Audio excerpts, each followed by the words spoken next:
เ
Whew.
What a day, folks. Ladies and gentlemen, welcome to the IWN YouTube channel. I'm your host for your AEW Dynamite watch along for July the 5th, 2022, or 2023 actually. I'm IWN. If you guys are new to the channel, hit that subscribe button and hit the thumbs up. Let's get a lot of likes on the stream. Minimum, a whole lot. Meaning, let's get at least 7-8 likes.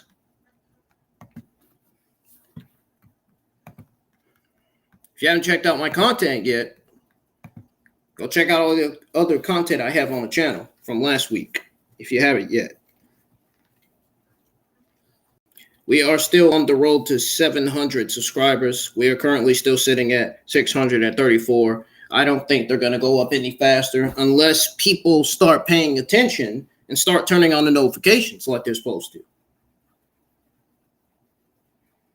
If people would start listening, maybe I would be getting more views. If people would start sharing my watch-alongs and game streams like they're supposed to, maybe I would be getting more people in here by now. But that's not the case, though. It seems. Unfortunately. Man. Sucks to be me. Live with a watch-along with nobody in here, right? Oh, well.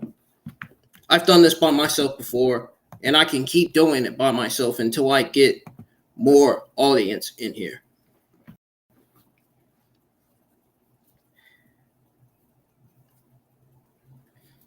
So, Swerve Strickland and Keith Lee just picked up a victory over Orange Cassidy and actually no. Orange Cassidy and I got confused because I thought Swerve Strickland was celebrating. I guess he's angry. I got it confused. We knew Keith Lee was going to Swerve Strickland. We all knew Cassidy and Darby Allin was going to win the tag team match. Keith Lee had a plan going into the match, and his plan was to pretty much set up Swerve Strickland for the loss. His plan was to abandon Swerve Strickland, which is exactly what happened. And that's what led to Darby Allin and Orange Cassidy pretty much picking up the victory over Swerve Strickland and Keith Lee. Keith Lee's not bothered by that loss, apparently. I mean, he's a babyface. He shouldn't be. Now, if he was a heel, yeah, different story. Obviously.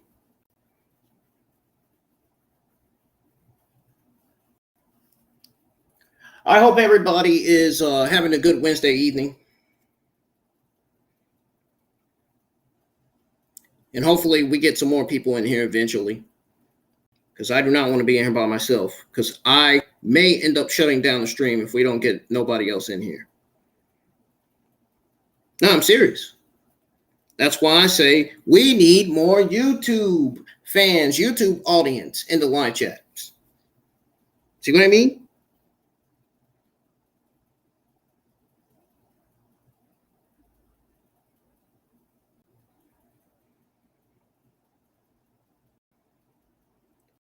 I tried to get one of my followers in here. It seems like they don't want to be in here. I guess they don't want to be in here today.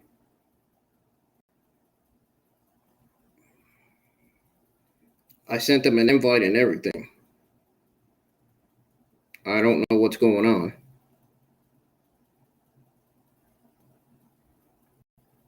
But I sure hope she's seen it.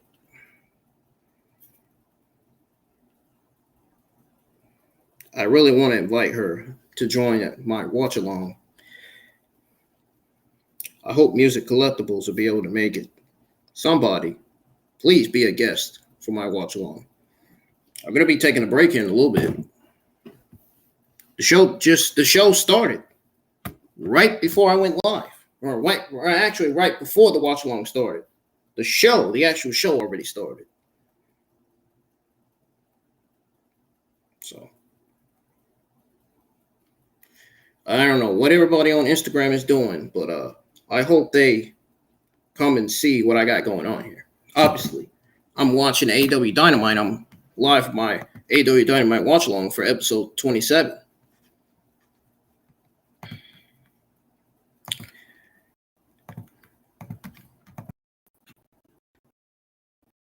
Let's tune into Dynamite and see what's going on, because obviously, like I said, Cassidy and Darby Allin picked up a victory over Swerve, Strickland, and Keith Lee, all thanks to the help of Keith Lee. Keith Lee didn't want nothing to do with Strickland anyway. Rightfully so. Now they're showing a video of Jungle Boy running from Hook. He got in the back white car, and the white car drove off. Yeah, Excalibur, we've been told that this is Jungle Boy Jack Perry's car just arriving to the arena. Security has alerted us, so we need to talk to him about what happened, not only at Forbidden Door, but what happened a week ago. Jack, what's going on? Last week was absolutely ridiculous. I'm not some thug from New York. Hook, if you want to handle this, we're going to do it inside a ring, like professionals. And that's why I'm going to Tony's office right now to demand an FTW title match. Whoa, here. Oh, Hook is here. Oh, Hook's beating the crap out of Jungle Boy. Go.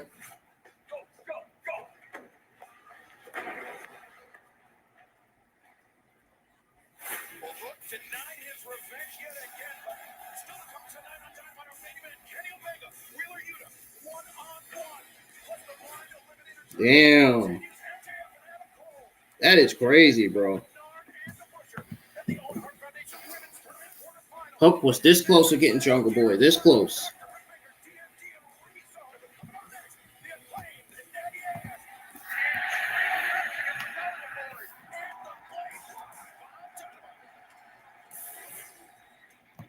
All right, folks, I'm going to play some background music. I'm going to go warm up these beanies and weenies, man. I'll be right back.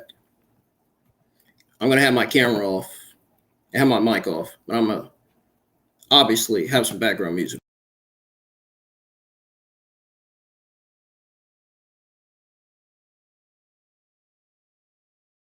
Hey, about time Restream put some I don't even know what I wanted to say. I feel like I'm starting to lose my fucking memory, dude. I feel like my brain's been damaged or something, because I can't even get my shit right. I'm always misspelling. I've noticed I've been misspelling a lot lately. I don't know what's going on with me. See, this is one of the reasons why I said on Instagram that I'm trying to better myself. But anyways, it's about fucking time they fixed the background music. Thank you, Restream, for fixing the background music to where I can play background music. You know, whenever I'm giving out WWE AEW news, I can play background music while I'm doing that. So, and while I'm taking a break. But usually when I take a break, I play the music from the YouTube studio, the audio library.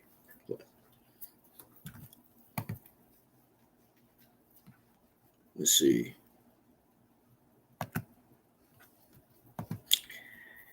I'll be right back, folks. I'll go anywhere. I'm going to mute my mic. I'll still be live. I better see some people in here by the time I come back. Back, I'm gonna be mad if I don't see nobody in here.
All right, I'm back, ladies and gentlemen. Let's tune in and see what we got going on here now with AEW Dynamite episodes 27. Here we go. We got the Acclaim. We have the Acclaim in a 3-on-3 tag match. Wait a minute. Is that the Bollywood Boys? What the fuck are the Bollywood Boys doing on Dynamite tonight?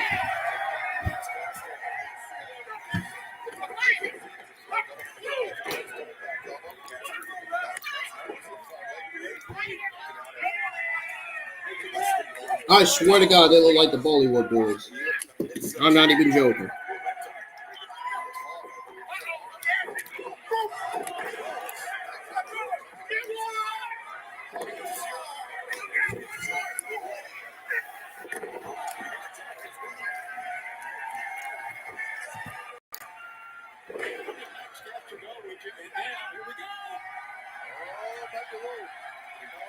What is this I'm saying?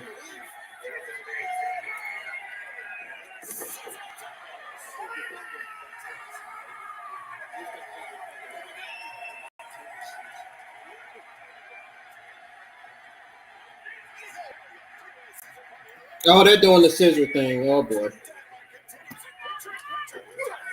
Oh, why are they always going on commercial break all the time? They always do that. They are just like WWE with that.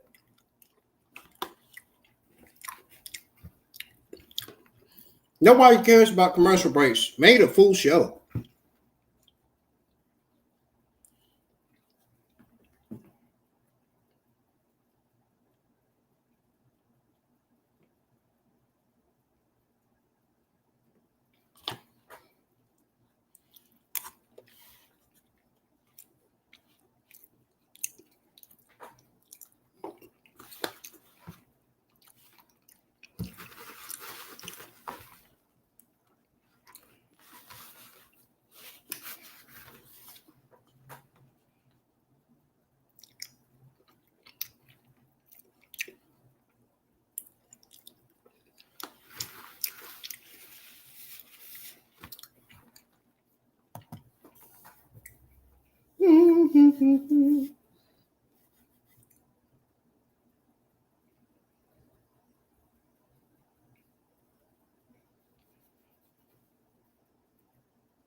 Damn, what did I just do?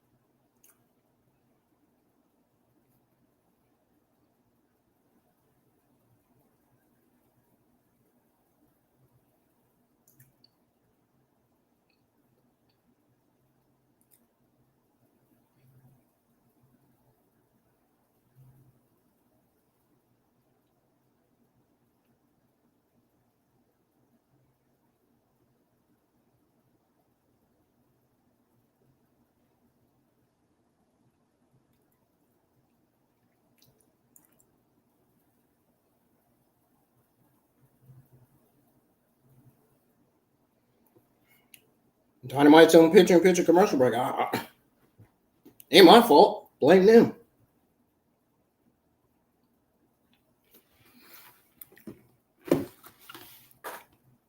They're the ones that's giving us all these dumb commercial breaks.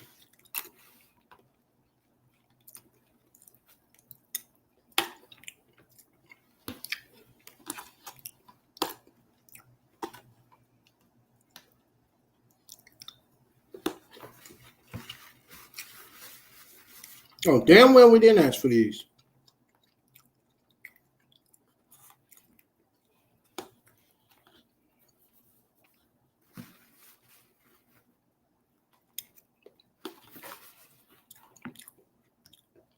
It's back on full screen now.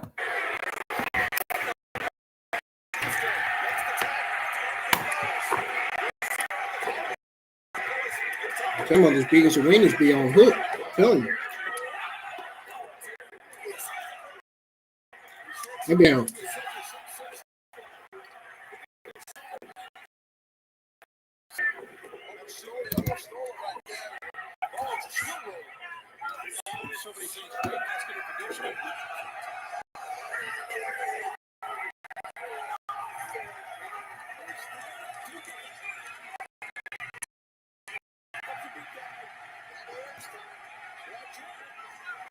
Uh-oh. What's Billy Gunn about to do?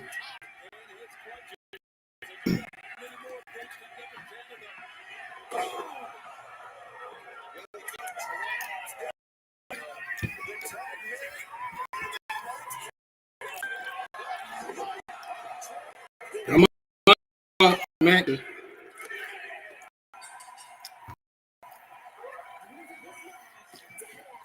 That's the end of that.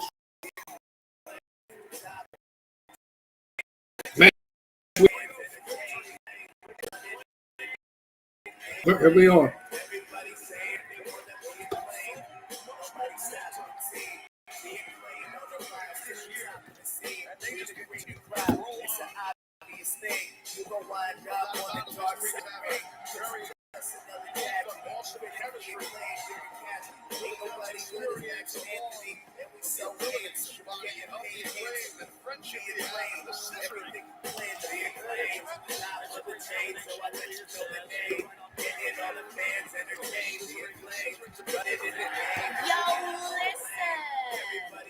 What the fuck? Oh, I'm sorry, boys. Did I interrupt your little sizzle party? You know what? It's only fair after the rude interruption that I received when I tried to show the world my talented rap abilities. But as you know what happened next, you guys got your asses beat, just as you deserved. But speaking of deserving, it is only fair that now I get what I deserve. So I made you a little video.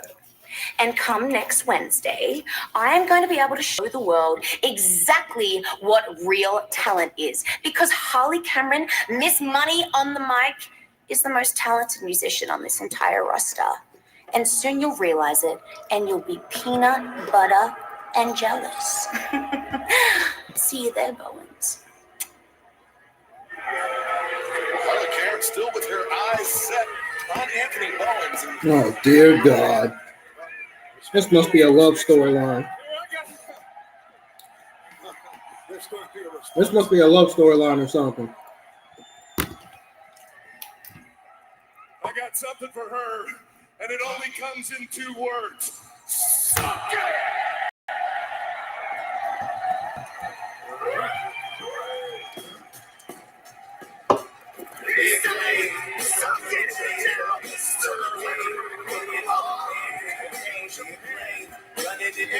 This is a cringe storyline.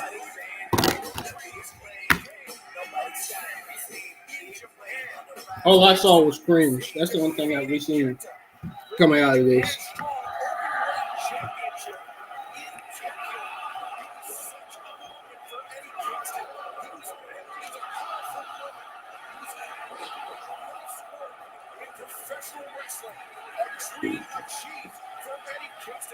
Congratulations, Eddie. Everybody is happy for you, but we cannot talk about Eddie Kingston without talking about his complicated relationship with Jon Moxley. Eddie Kingston and I are the exact same people we were when I met him in 2009.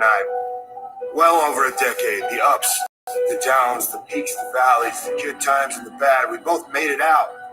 We both got everything we could have wanted out of this business. What's there to complain about, man? What's there to walk around all mad for all the time, man? We don't live in the past. We make every day count. Dude, you know what really pisses me off? How much time you spend complaining about the young kids, the new generation, how they have no respect, how they have no work ethic. There's been a lot of things going on that I don't like, that I don't agree with. We spend time building the next That generation. you don't agree with? I have a dream of Like what? Eddie Kingston that finally let the past be the past and embrace the future. And became Hold on, let's what he put this could shit on be, full screen. what these people him to be. But that ain't reality. I'm not gonna pretend like it is. We putting that shit on. Answer your phone.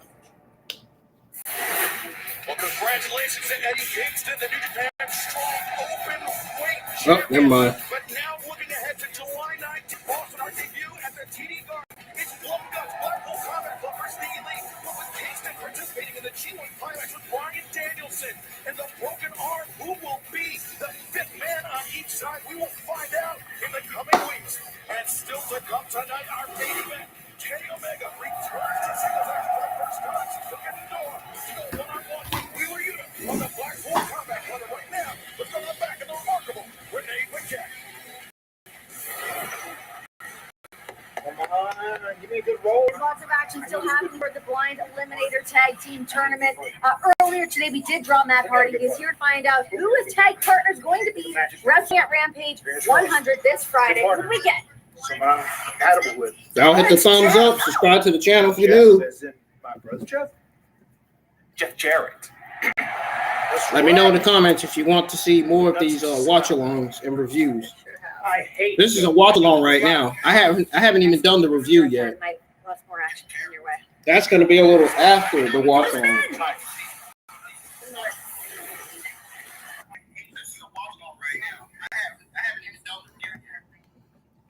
I had my volume up too low. All right, I got to reboot. I'm going to take a break for a little bit. I'll be right back.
Ladies and gentlemen, welcome back. And now with the continuation of your AEW Dynamite watch along for July the 5th, 2023. Happening right now is a Chris Jericho segment. Let's tune into that and see what's going on with that, because we have Don Callis in the ring as well. So, Of your very successful international business career, but I knew deep down inside you were miserable. You wanted to be back in the pro wrestling business. I helped you get back into the pro wrestling business. I helped you get into AEW. I'll be glad when I get my green screen so I can block all this. I don't like this. Than you've ever been in pro wrestling. Because you can see through my room. You might not even be here. Chris.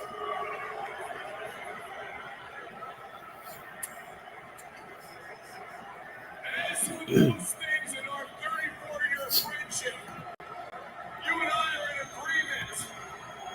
agreement. You guys will be the first ones. Everybody that's subscribed to my YouTube channel, you'll be the first ones to see what a green screen is, what it looks like. But as you know, I recently was betrayed by a Now, why did they have Chris Jericho and Don Callis in the ring cutting promos at each other? I have no idea. So I'm going to build a new family because Kenny destroyed my family. And my new family is going to be based on trust. And when I think about trust, I think about the greatest of all time. When I think about trust, I think about the man who beat Kenny Omega right here in All Elite Wrestling. And when I think about trust, I think about my best Bro, friend. that net keeps flying around here, man. It's annoying. I think about Chris Jericho. If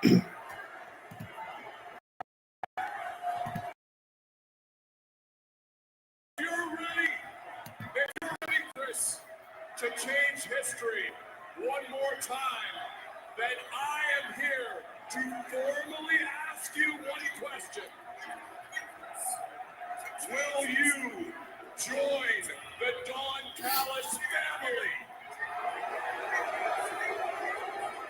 He's probably going to say no to that.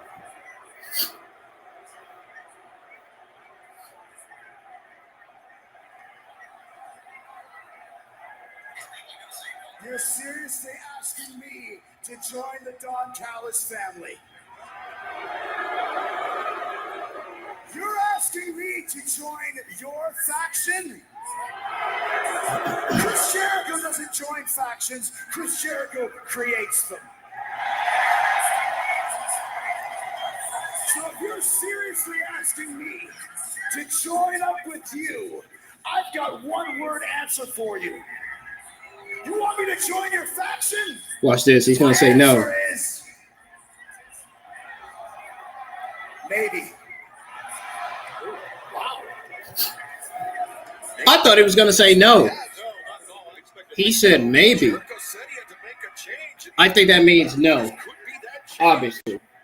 Well, this past Saturday at Collision, we learned the semifinals of the Owen Hart Foundation men's tournament in grudge matches across the board. He'll think about it. You know, they say to never say never. I look at Joe like a mountain that I've tried to climb and I've never quite made the summit. A true friend comes a week before. Shows you what's going to happen to you if you get into that ring with him. Another chapter in the book of Samoa Joe and CM Punk. This chapter ends different for me, though. And it's different for you because I'm going to win for the first time. The match is set. I watched what he did to Roderick Strong after the match to send me a message. Stretchered the poor guy out. The thing is, he's going to have to do that to me if he wants to stop me. Bunker, there's never been a day in your life where you've been better than me. And next week on Collision, nothing changes. Saturday night, I will beat you for the first time, Samoa Joe. Whatever's left of me is going to continue on and win this whole damn thing. Tell me when I'm telling lies.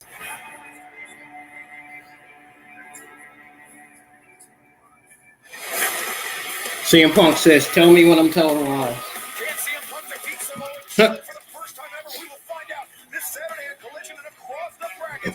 Another grudge match with a lot of history behind it. Powerhouse Hobbs, Ricky Starks in the semifinals. The mountainous, ginormous, dare I say, powerhouse Hobbs. Hobbs was the favorite coming in. Oh, the right hand. Referee distracted. There's the spine buster, and it's over.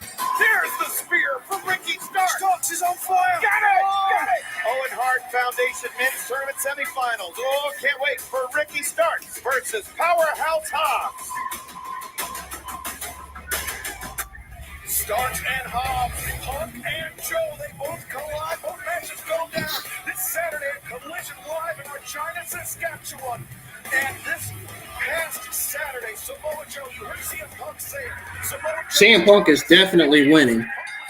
And as far as the other match goes, I think Powerhouse Hobbs is going to win that match. I mean, he was robbed of his TNT title opportunity, man. He was robbed. AEW took the TNT title away from him and put it on Wardlow.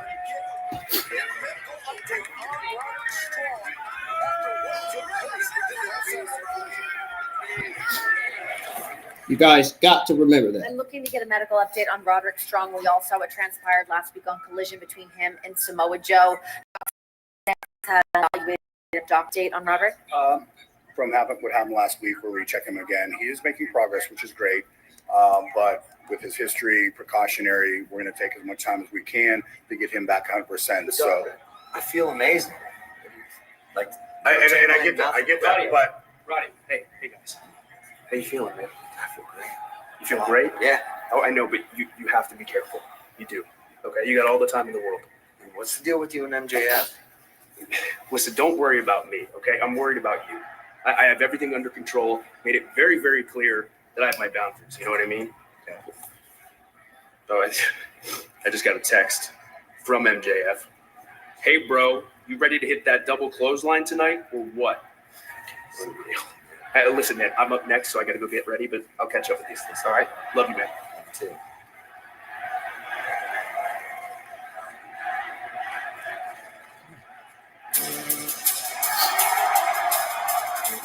Uh-oh.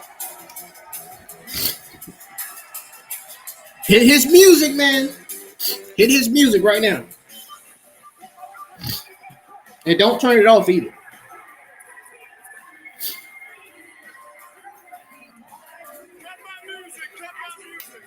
Oh, now he's telling them to cut his music.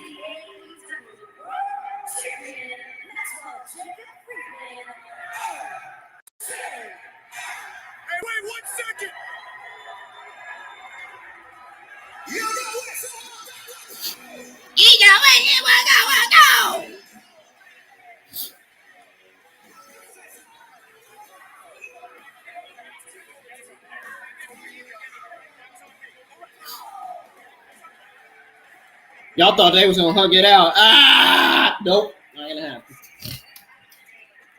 Get your mind out the gutter.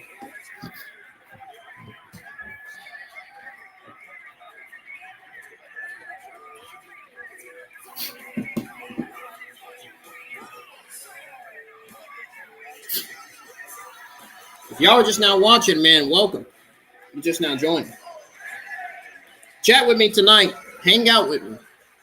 You can hang out with me until the watch along. You don't even have to. You can be here for my review too, if you want. It's up to y'all. Totally up to you.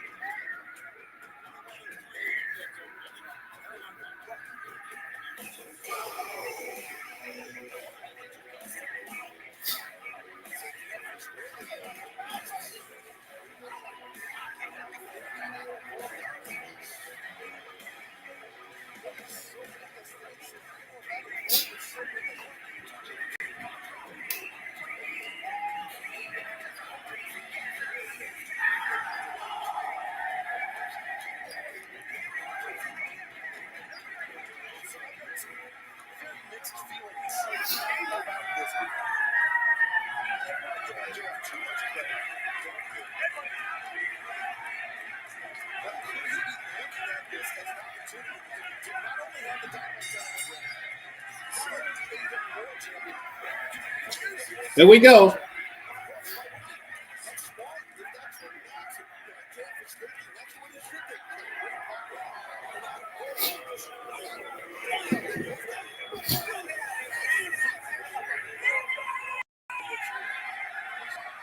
Wait a minute. Is that?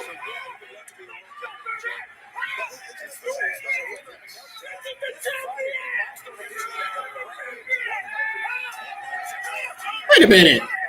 Matt Menard and Butcher?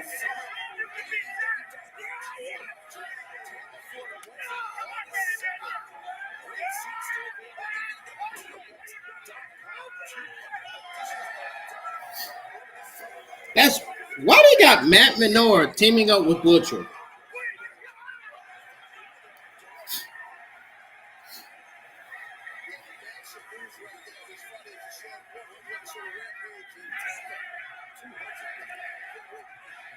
MJF is playing the act. He's pretending like he's a babyface, but he's not. He's playing the act.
Oh no! Where the comments in the live chat at, man? Let's get more people in here. Share my AEW Dynamite watch along to Facebook, Instagram, TikTok, wherever you want to share it. As long as I get more views, likes, and subscribers. As long as I get audience and likes in here. Hit the thumbs up. I don't see no likes. Let's get some likes in here. 3 years ago, Dynamite changed pro wrestling.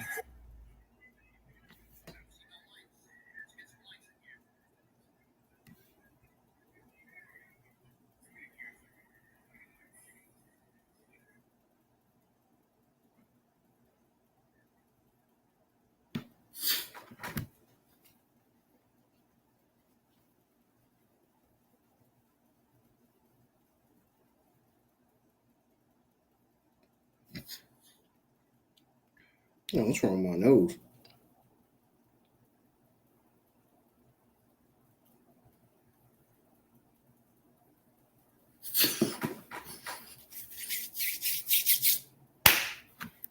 All right. Since it's on picture-in-picture commercial break, we're going to play some background music. Wait till it come back on. What do y'all think of this tag team match? I can see why Peach didn't join the live. Maybe she Dynamite wasn't to be that much of a good show tonight. It doesn't like that. Or Dynamite hasn't really been. This week's episode of Dynamite hasn't really lived up to its it didn't really live up to its expectations like I thought it would. Last week's episode was great. This week's, I don't know. Not so much.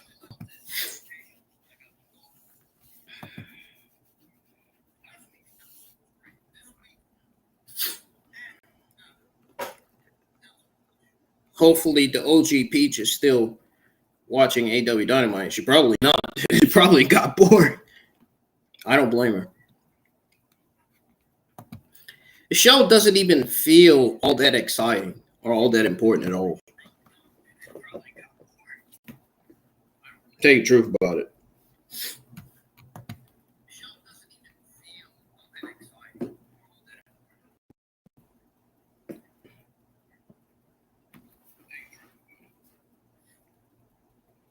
All it's just been is squash matches, more squash matches, segments. That's all we got. Squash match, segment, squash match, another segment.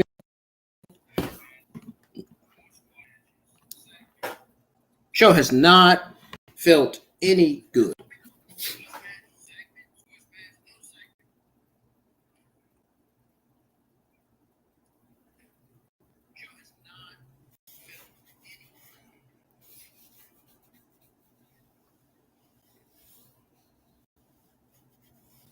I don't know what kind of fucking television that AEW is producing this week. Holy shit. I don't like this episode of Dynamite. I really don't. I like the interaction between the feud between Adam Cole and MJF. I like that feud. That's the only thing I'm liking on this show so far this week. I think the best thing tonight is the MJF Adam Cole feud. That's what I think. What do you guys think is the best thing coming out of this show tonight? For the first hour and half of the second hour. What do y'all think? Do y'all agree that Adam Cole and the MJF feud is the best thing coming out of this episode? I think so. I don't know about you all.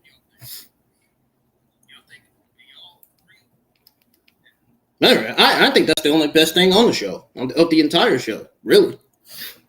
I mean, you couldn't really find nothing else important outside of that. This week's, it's safe to say right now, Dynamite has been a complete waste of time. This show just thumbs down for me so far. You would think it would be better than last week's, only to find out the opposite, obviously.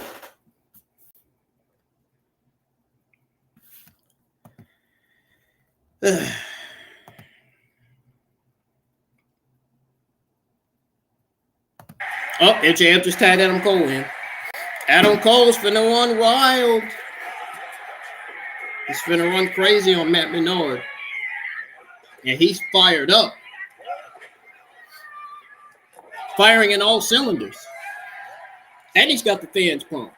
The crowd sounds good tonight.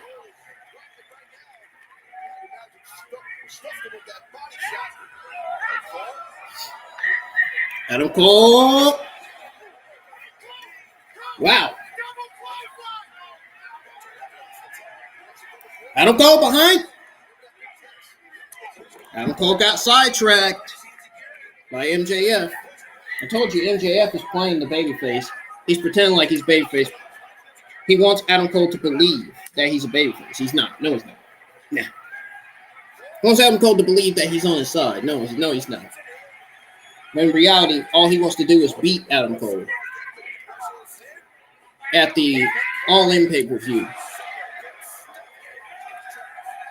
All In or All Out, whatever the next pay-per-view for AEW is going to be, which I think is going to be All In.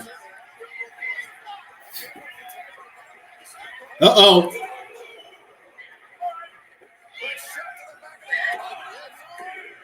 The shot to the back of the head of Matt Menard.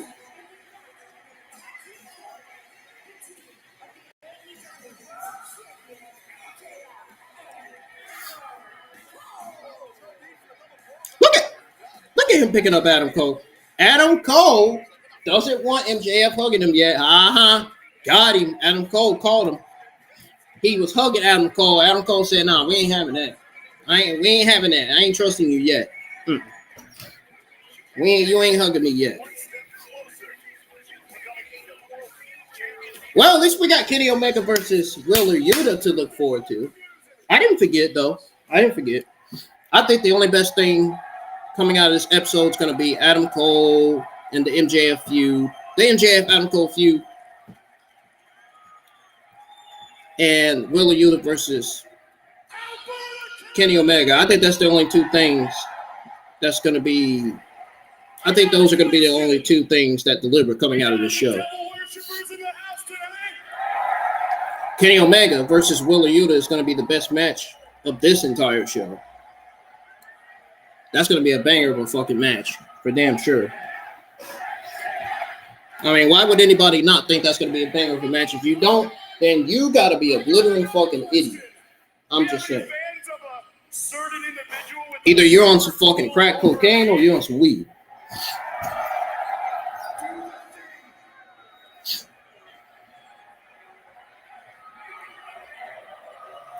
Britt Baker versus Ruby Soho. That's going to be pretty interesting, too.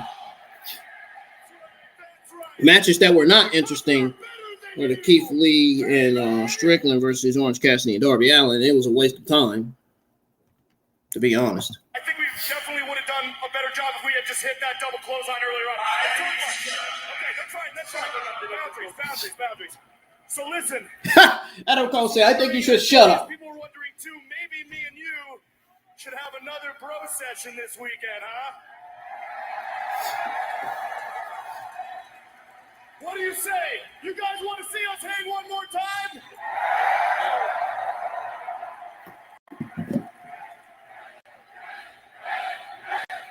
MJF, you could tell he's playing it.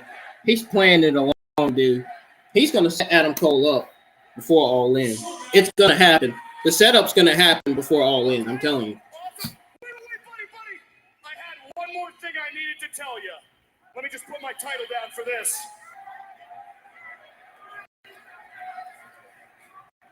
Happy birthday!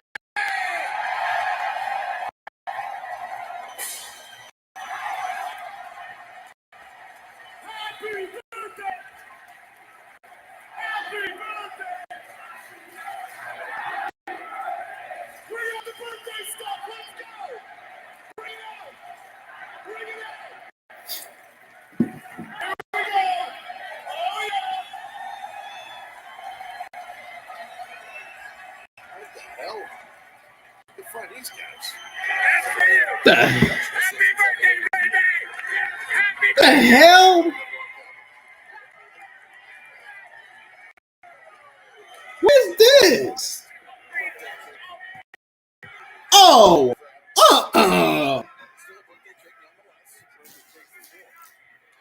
Really? If that was not my family, no. The only people that should be bringing me my birthday present is my fucking family and my goddamn self.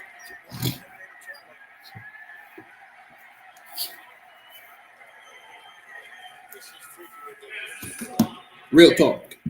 Listen, today is all about you, okay, buddy? We're here to celebrate you. You sure about that? There's the spirit, baby. Let's go. I'm telling y'all, MJF's gonna set Adam Cole up before the All In pay-per-view. I'm telling you, it's gonna happen. Watch me be right. I'm telling you, it's gonna happen. To you. Happy birthday to you.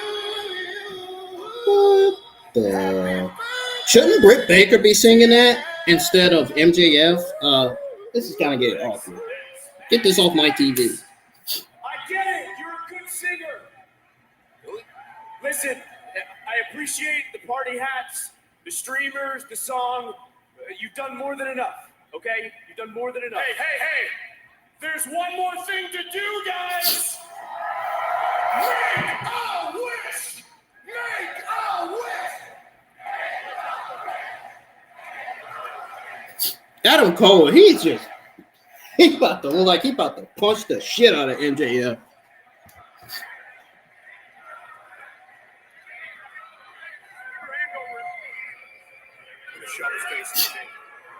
Did we get an update on Instagram? Because Instagram tripping out.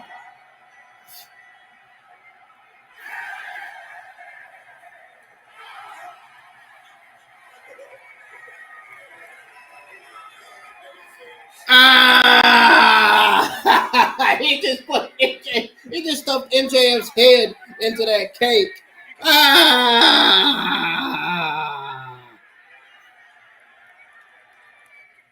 Good cake. Really good cake.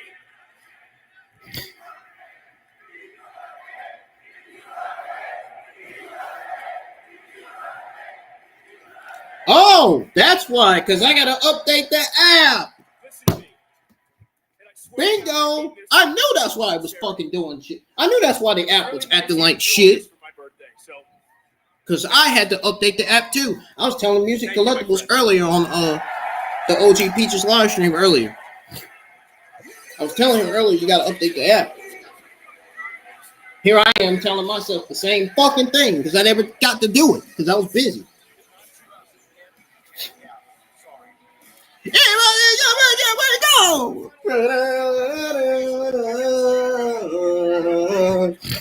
You love to see it, man, really. Britt, we missed you in action last week due to illness, but tonight we will be facing Ruby Soho in the first round of the Owen Hart Foundation tournament. Ruby had some choice words for you last week, though. What's your reaction to that? Ruby has a lot to say. Back. New friend. Adam Cole's wife is back. Ruby, I don't care what. Oh my God. I don't care if you like me. I don't care what anybody says about me or if anyone likes me. But you lied last week. Anybody watching? Oh. You told Somebody is still. You've taken everything from me that I ever cared about. Seriously, there's more people in here. And please don't forget to hit the fucking thumbs up and share this watch along, man. Because no matter who you Let's get as much people as we can, right, either right now or by the end of the night for the review. Of this division. You know I'm going to be giving your WWE, AEW. From you. And I was about to say Saturday. Wednesday night news. Owen Hart Foundation. Good thing I didn't say it. Tournament winner. Actually, now I did. I think I'm just going to win the whole damn thing all over. But I am going to be giving you guys your AEW Wednesday night news. Sorry that we have to meet after the review. I feel like I'm starting to lose my memory, man. Like, I can't even get half of my shit right like I used to. All these fucking disorders I've been born with.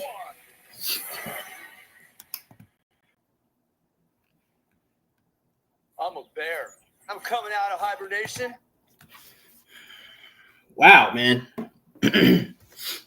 First hour of Dynamite. Mid.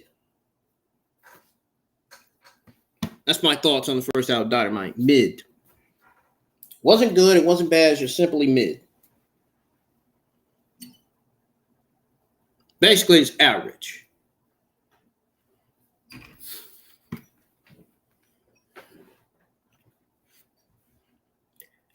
You can guarantee the second hour is definitely bound to deliver tonight.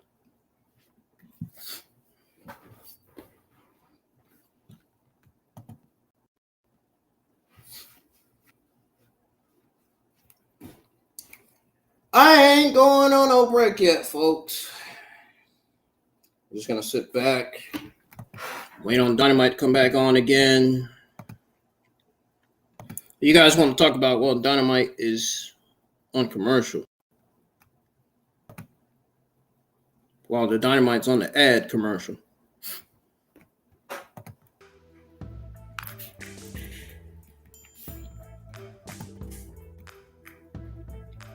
Instagram is installing. I wish this thing would hurry up and install right now.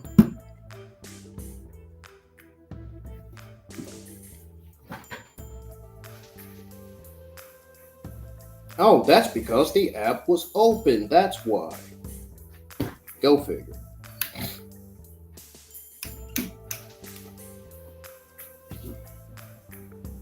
Uh-oh, give her a sneeze. Gotta cut my mic off.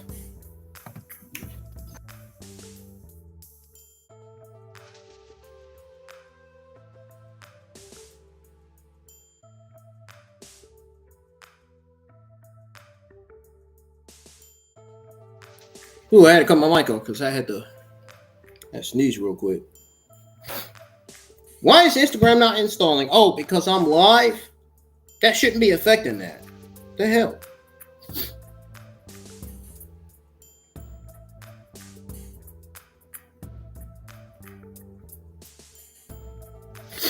Morning, man.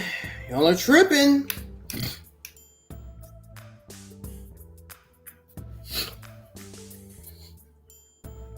I know there's somebody watching, man. Come on, don't be shy. Comment in the live chat. Pete, you there? I know you there.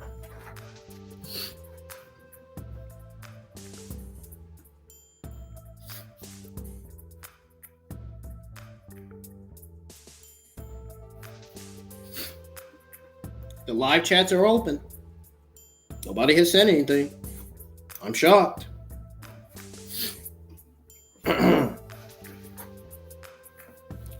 I got a big live stream coming up this Sunday. It is going to be long as hell. It's going to be at least like 3-4 hours long.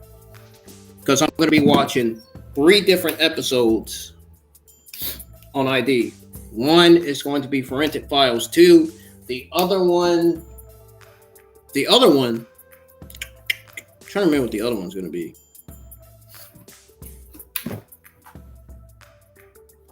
I need to go to my YouTube schedule and see what the other 2 are because I don't remember.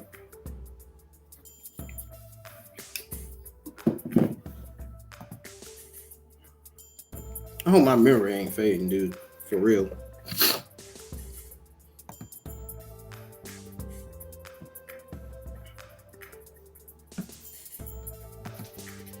There's the Jericho Appreciation Society on screen.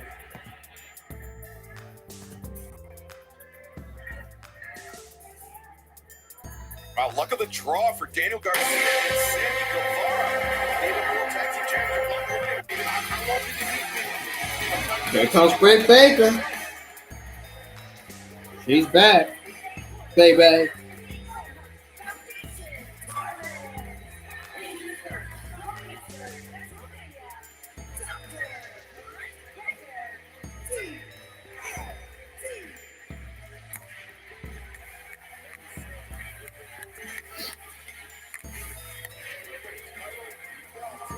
Y'all, I got a big live stream coming up. This Sunday night, I'll be live with my Forensic Files 2, American Monster, and Signs of a Psychopath watch-alongs combined.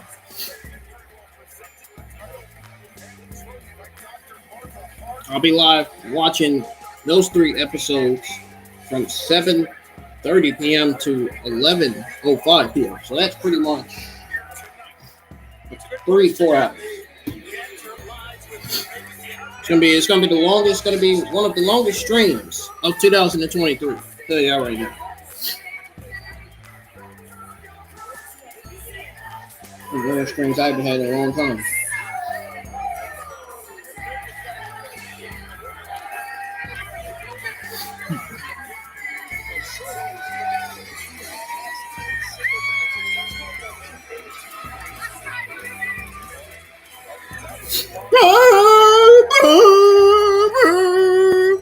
This how it be sound.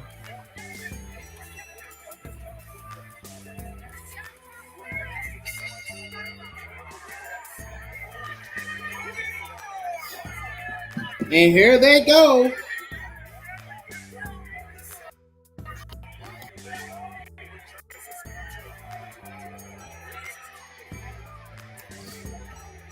You would think the song would be in here, but he's not.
Thought I heard something.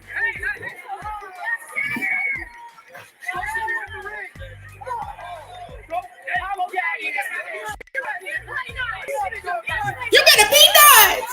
Right there! Back it off!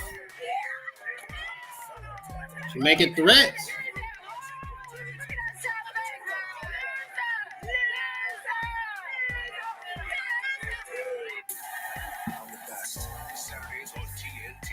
That is funny, man.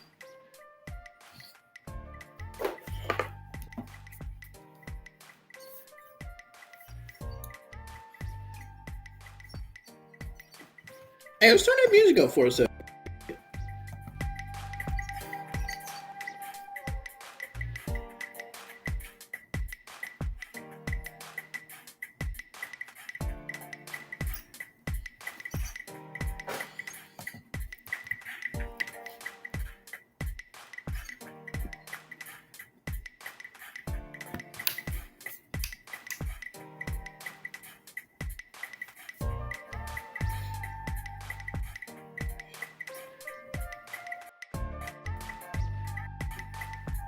That shit go hard.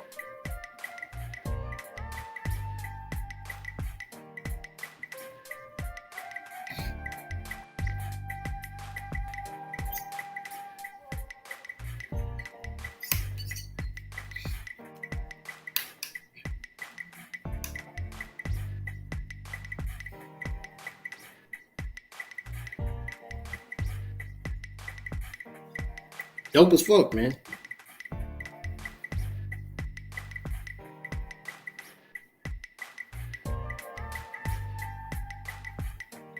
Probably end up taking a break after the next picture commercial break. That's when I'll probably get ice cream out.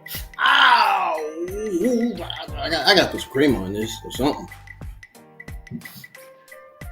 Bro! They're popping fireworks! What the fuck? Do Dude, the 4th of July is over and they're still doing it. Man, why can't people get a break with these fucking fireworks, man? My goodness. They can't catch a break.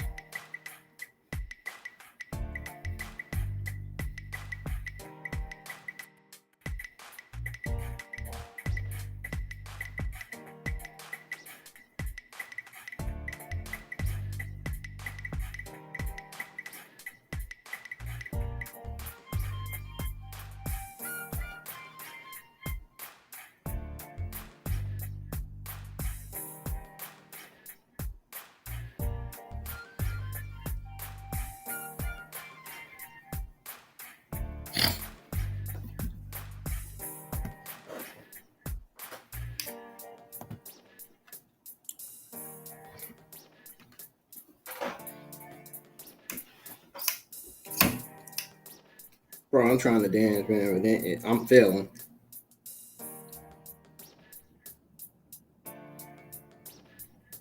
I'm failing miserably.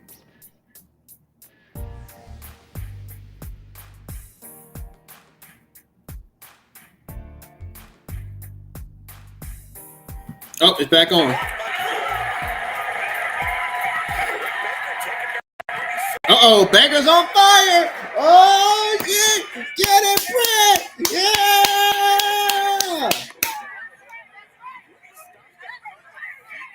Wake up, y'all. Damn, it ain't morning yet.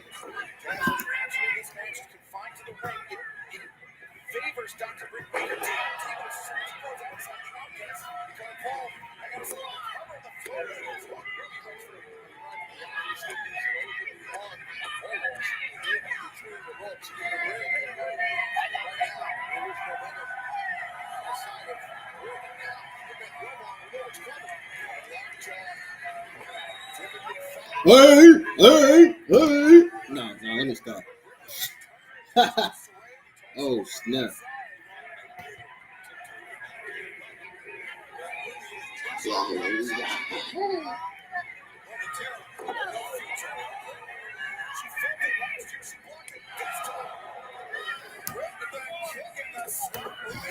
Oh, you looking out for the 1, 2, 3? Oh, man. Damn, you take that.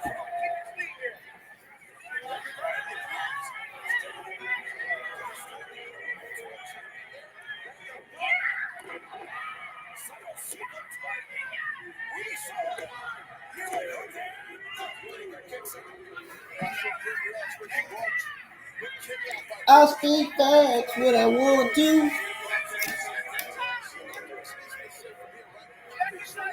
Oh, Ruby Soho's on the top rope. She about to be vibing on that top rope, doing something. Whoa! Look like she split her leg there. Super kick by Britt Baker. I can't even. I'm telling you, man. I feel like I'm losing my memory, man. I'm telling you.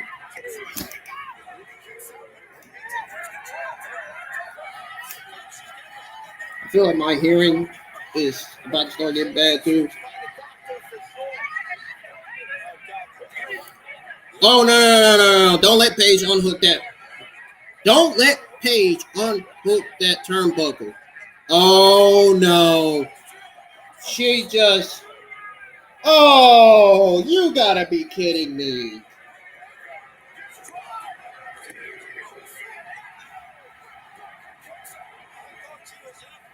She hit Britt Baker's head on Britt Baker's own title.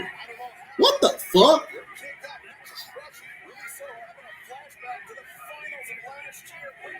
Hassan, somebody else was just in here before you was. I don't know who it was, though.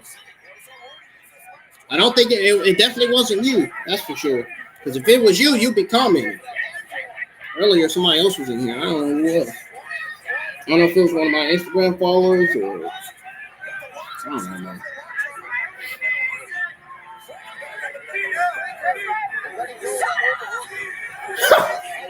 What the fuck? Shut up! Sound like something an emo female would say. Shut up!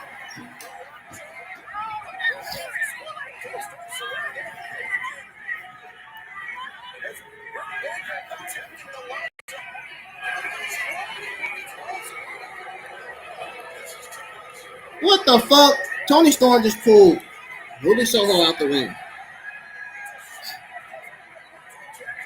Uh-oh, Tony Storm by up. Britt, don't let her.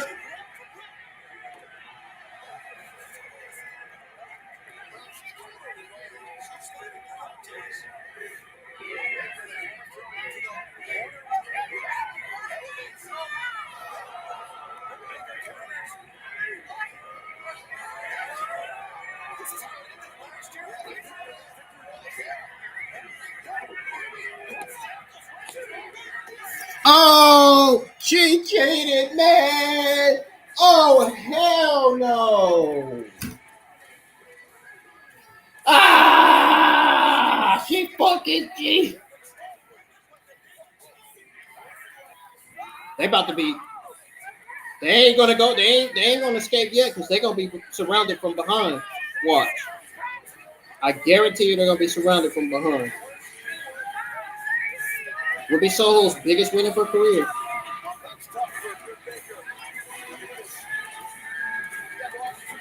All right, I guess not. I guess they're not gonna get hit from behind. Oh!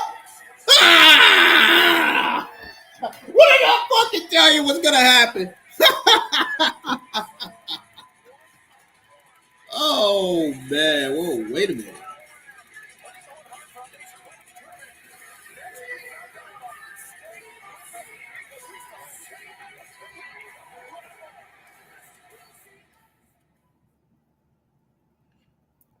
The hell did Sky Blue come out for? What? To prevent further damage to Britt Baker? Because we're queer. That was weird. Why would they have Sky Blue come out at the minute?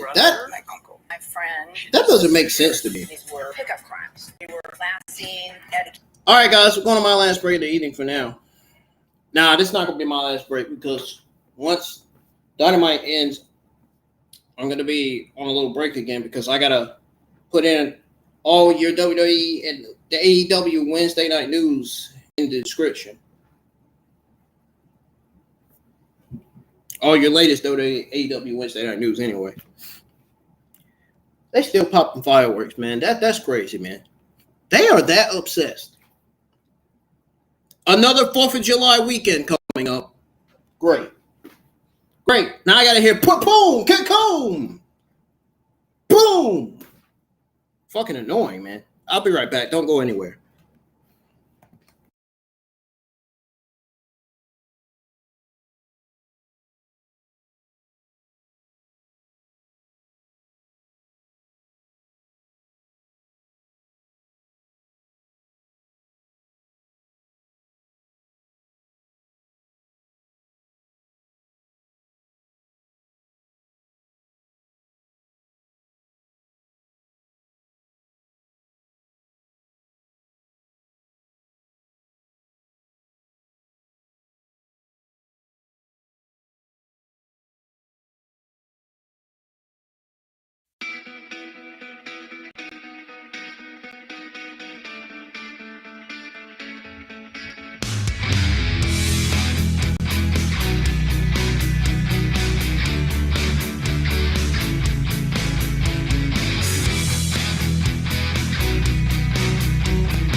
All right, folks, I'm finally back.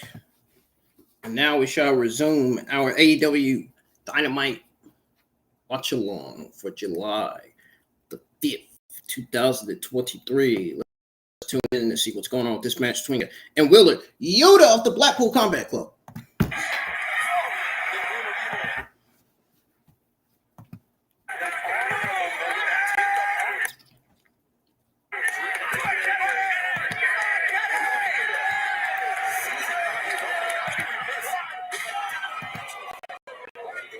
Oh, damn! Man, he got him real good.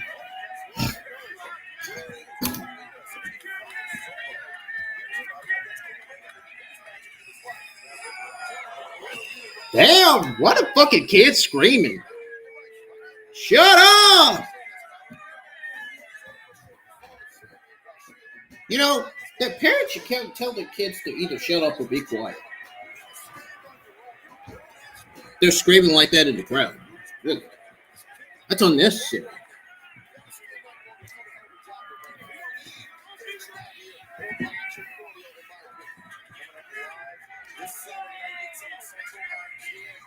Yeah.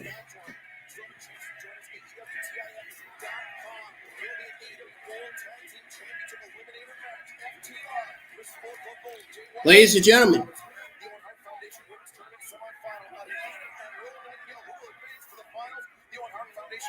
if you think Kenny Omega is going to win, give me a round of applause.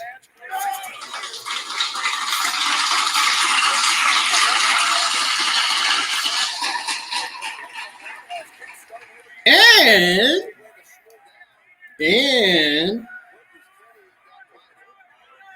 if you think Kenny Omega is going to lose, give me a boo.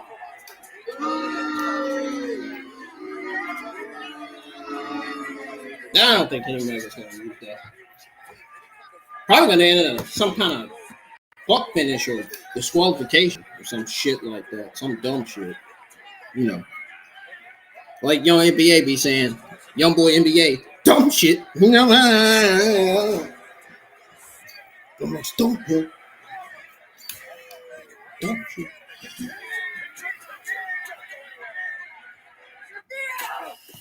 Whoa! What the hell? Oh! Are they really kissing in a fucking desert?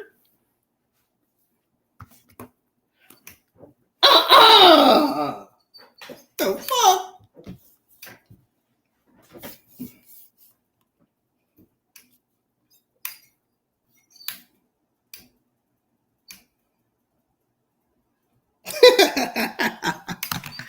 Oh, man.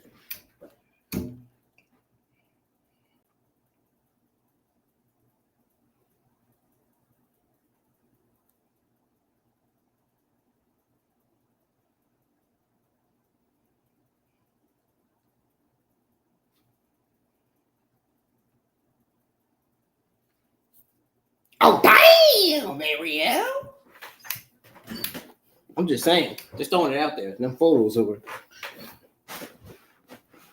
Them hot-ass photos of her.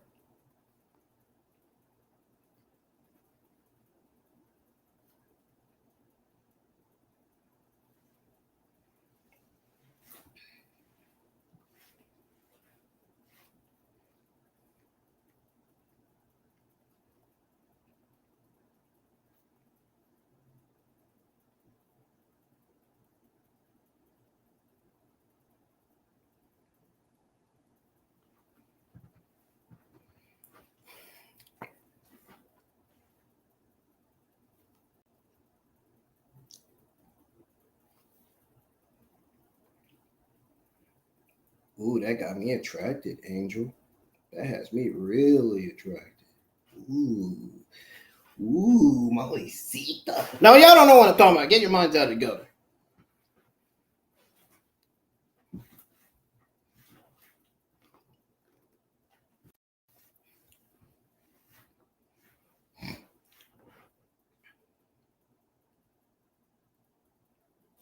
Angel is smiling in the camera. She's got the beautifulest smile in the world. Angel has the cutest smile in the world.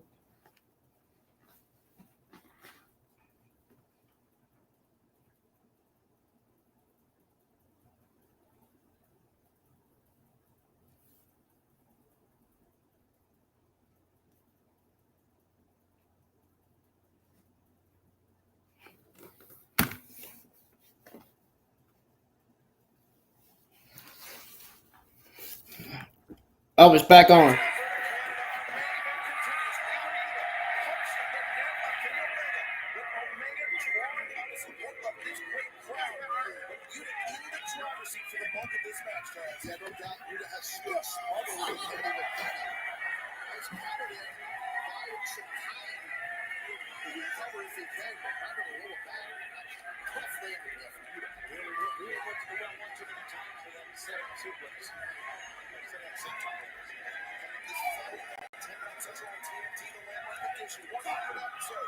AEW Rampage, the blind Eliminator tournament continues.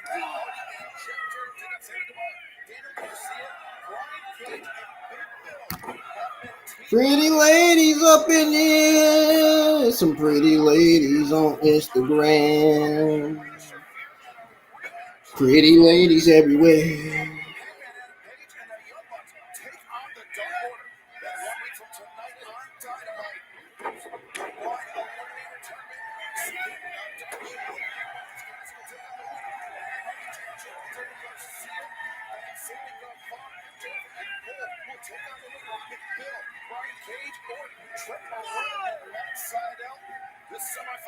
This unlikely tag team.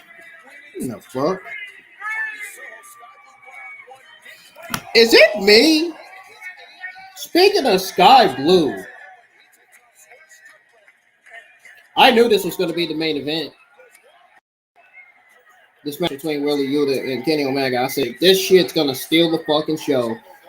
And here I am, proving everybody to be right, or proving everybody to be wrong and proving myself to be right, actually, right. People said that Kenny Omega, some people in the wrestling community said that Kenny Omega versus Wheeler Yuta was not going to main event Dynamite. Yeah. Wrong. Oh.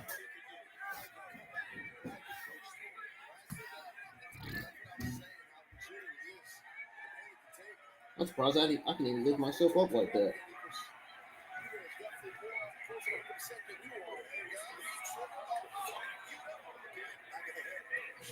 Oh, and speaking of Sky Blue, is it me or am I noticing Sky Blue's hair turning a little bit greenish? Don't tell me they have plans to turn Sky Blue heel and have her join the Outcast. I mean, Sky Blue's hair is half blue, half normal. Surely you don't think this means it's heel time, do you?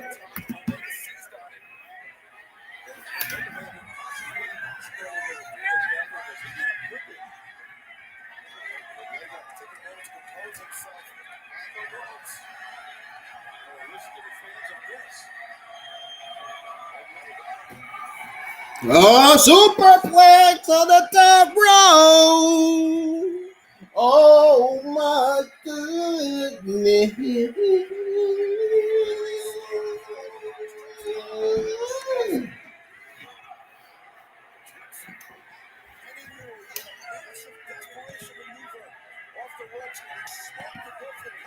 I'm crawling like a damn spider in this fucking gaming gym. Oh, snap.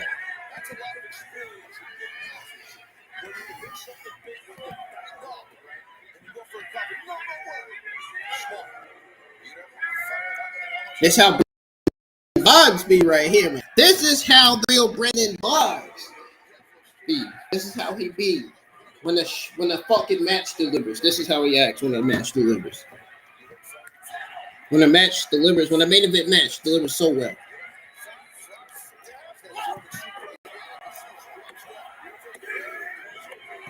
Oh, kick out.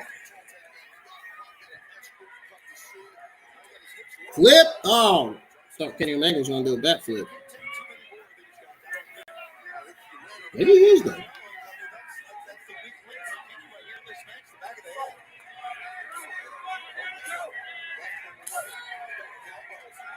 Oh, Kenny Omega got out of it, but Wheeler Yuta's still on him.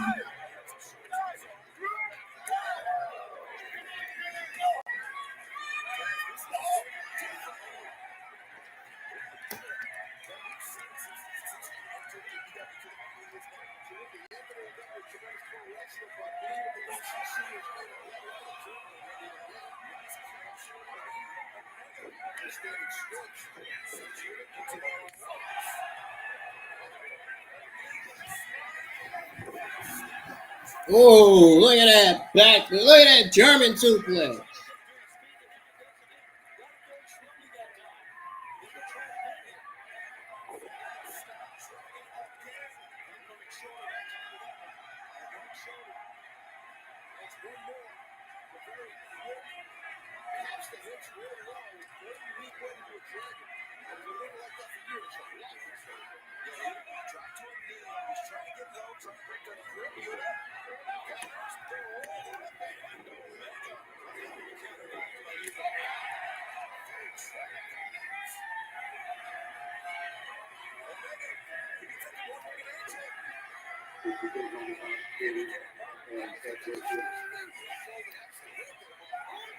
Wait a minute. What is Kenny Omega doing?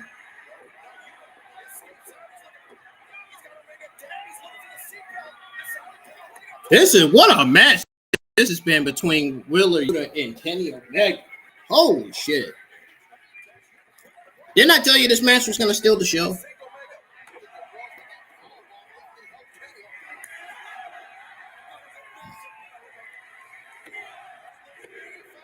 And Wheeler Yuta kicks out again.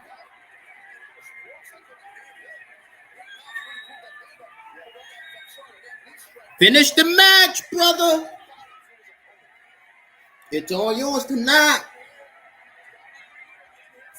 What the fuck?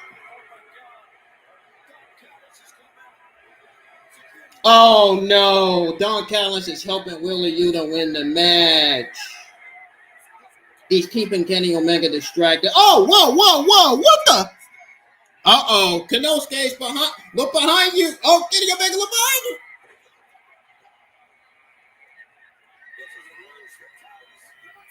Kenosuke just helped Wheeler Yuta win the match. Oh no. And Kenny Omega kicks out.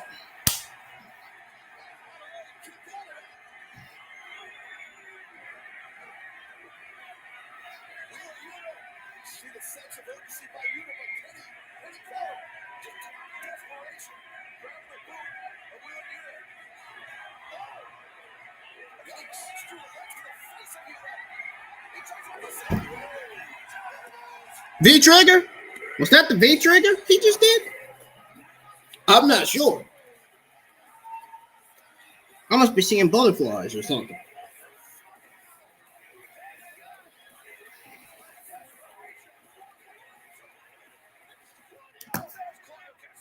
Oh, Claudio Castagnoli and Jon Moxley are beating the holy fucking shit out of this person.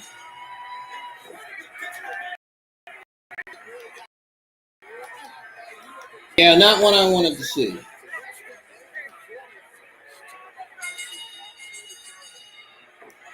We got Kenosuke, Claudio beating all over on Kenny Omega.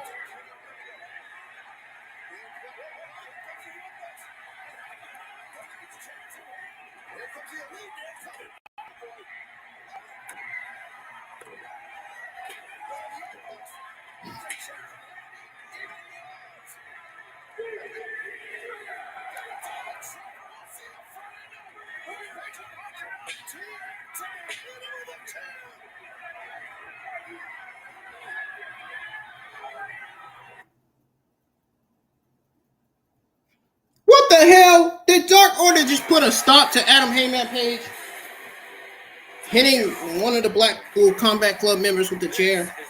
Oh no. Adam Heyman Page is going to have a very, very bad problem with the Dark Order, man. Who's going to stop the Dark Order, dude? Who the fuck is going to stop the Dark Order? from interfering with Adam Heyman Page's feud, man? That's what I want to know.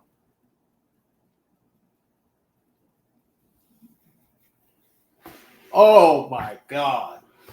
Dark Order just came and just tried to snatch the chair from Adam Heyman Page. I think I'm seeing flashbacks. Hopefully I'm not the only one that saw that.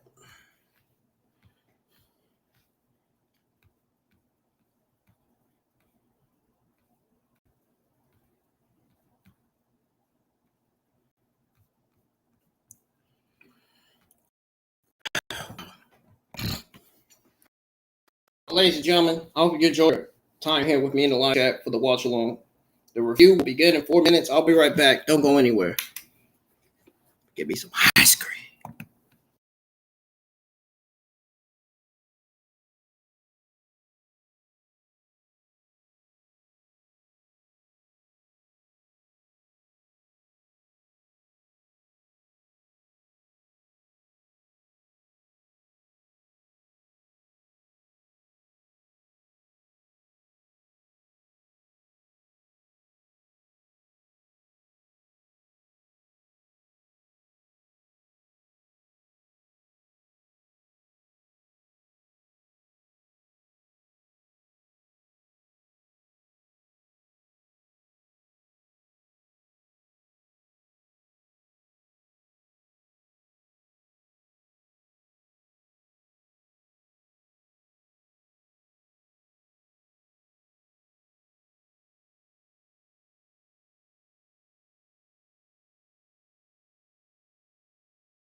Man, I had to cue up that fucking countdown intro again. I love it, man.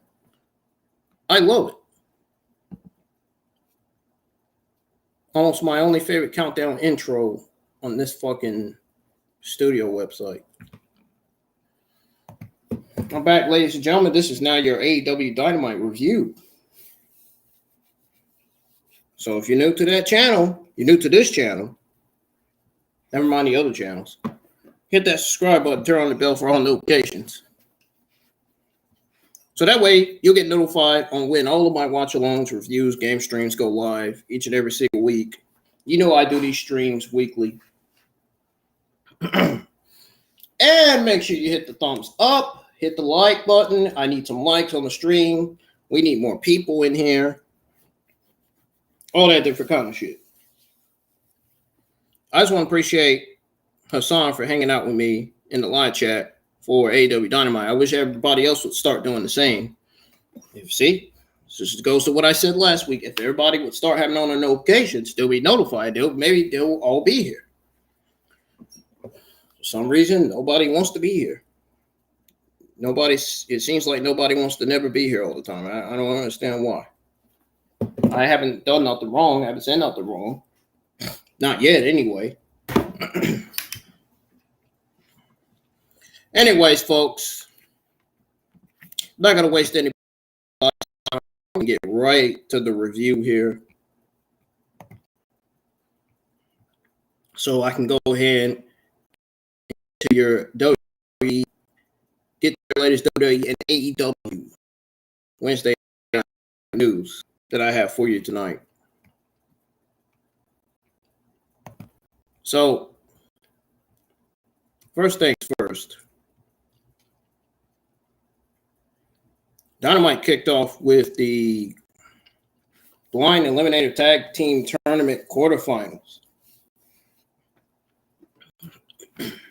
AEW kicked off its Blind Eliminator Tag Team Tournament with a quarterfinal round match, pitting Orange Cassidy and Darby Allin against the reunited, at least for one night, Keith Lee and Swerve Strickland.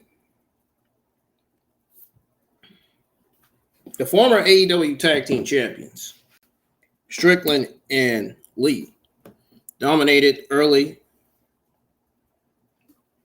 thanks in large part to the fury of the later. Now, a babyface comeback in a moment of miscommunication on the part of the aggressors allowed Cassidy and Allin to pretty much score the pinfall and the victory and advance in the tournament.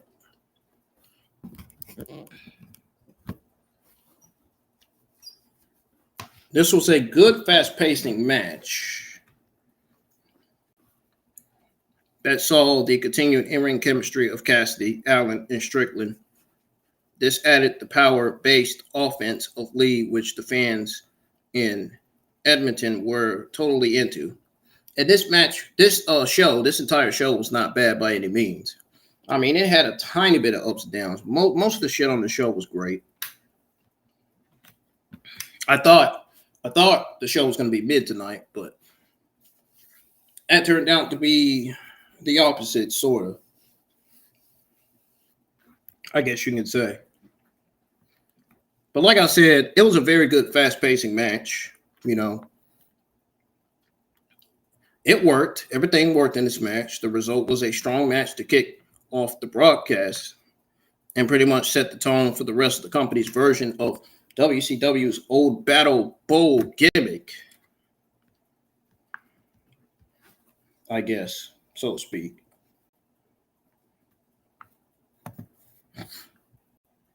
Now, that being said, we got a video package airing with Allin talking about from inside the Buddy Wayne Training Academy. Before that, after the match, Lee bumped fist and then did the nonchalant hand touch with Cassidy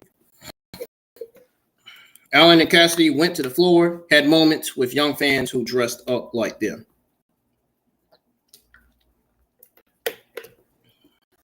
So Allin spoke of the facility. He spoke about Buddy's son being 8 when he trained there. Allin recalled being texted that Buddy died. He said H punched the window and the steering wheel. Then wondered what Nick would do. Darby said he made a pact to watch over Nick, even though he doesn't need it because he's tough. Allin recalled asking Tony Khan if he'd seen Nick wrestle and said that he needs to be in AEW. Allin said it wasn't about their friendship. It's that Nick was that good at age 16. Allin said Nick is 18 and said he's ready for this.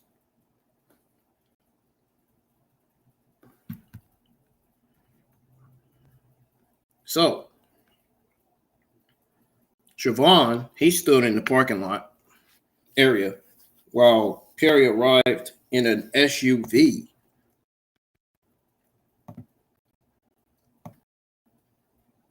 Perry got out the back and said that what happened last week was ridiculous. He said that he's not a thug from New York.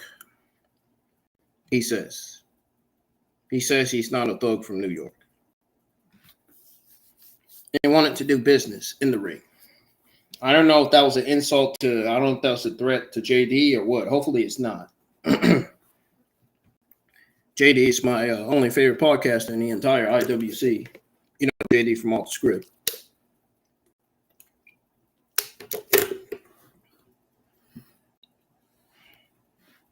But he said he wanted to do business in the ring, Perry said. Perry said he was going to Tony Khan's office to demand an FTW title match. Hook showed up, attacked Perry, who got back in the SUV and had the driver pull away.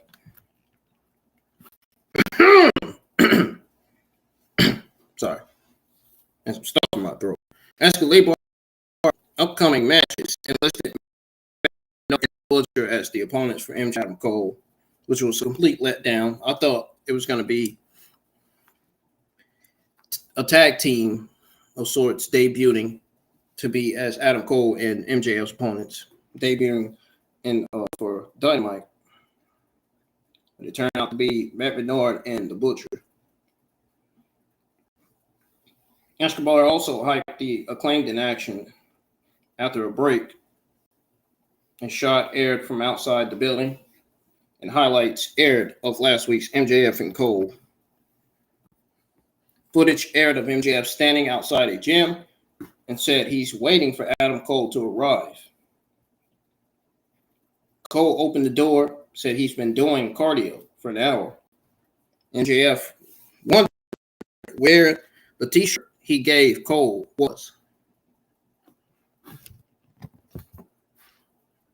But Cole blew him off, went back inside pretty much, and MJF started to bench press set. Cole said he would spot him and looked at his phone instead. MJF spotted an overweight man and told Cole a corny joke at his expense. Cole told MJF that he couldn't say things like that anymore and said it wasn't funny. Cole asked MJF who the man reminded him of. Cole and MJF said Tony Schiavone. Stimulously, Cole took his turn doing bench presses while MJF spotted him. MJF was surprised by Cole's strength, obviously. So we got the Acclaim versus the Blade and the Bollywood Boys. The Acclaim scored an intense extended enhancement win teaming with Daddy Ass to defeat the Blade and the Bollywood Boys in a trios match. The segment was less about the match and more about the warning from Harley Cameron to the victorious trio, continuing what is a budding rivalry. Not necessarily a good one at this point, but a rivalry nonetheless. And it feels like the Acclaim has cooled down from the days when Matt Caster and Anthony Bowens were drawing the biggest pops on the show. It would behoove Tony Khan and AEW to figure out how to get back there, because having multiple molten hot acts is never a bad thing.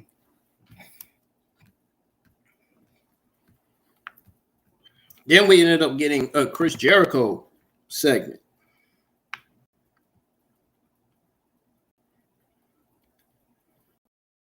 And then after the match, after the Acclaim's victory, the Acclaim were about to do the scissors, interrupted by Harley Cameron on the big screen.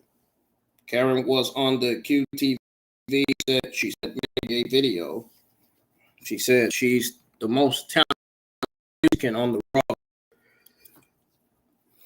Billy took the mic and said something for her, and it only comes in 2 words. Billy yelled, "Suck it," along with the crowd. It was nice to see the Bollywood Boys again, at least kind of, because I'm not really a fan of the Bollywood Boys at all, but it was a showcase win for the Acclaim nonetheless. And I don't understand why they're not letting this QTV thing go. I mean, it's getting boring as fuck. I mean, it really is. I mean, not that it's cringe, but, you know.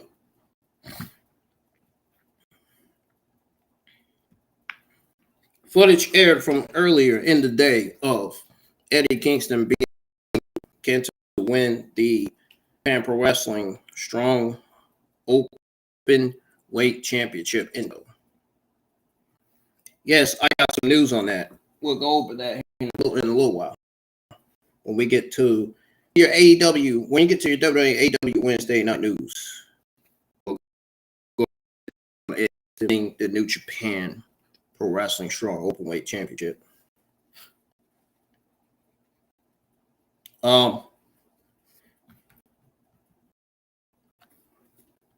It aired with Jon Moxley and Eddie Kingston. Talking about Eddie Kingston, Moxley said it pisses him off that Kingston spends so much time talking about younger generation having respect.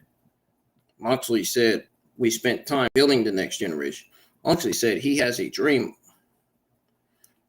of letting go of the past and embracing the future, but he can't pretend that dream is a reality.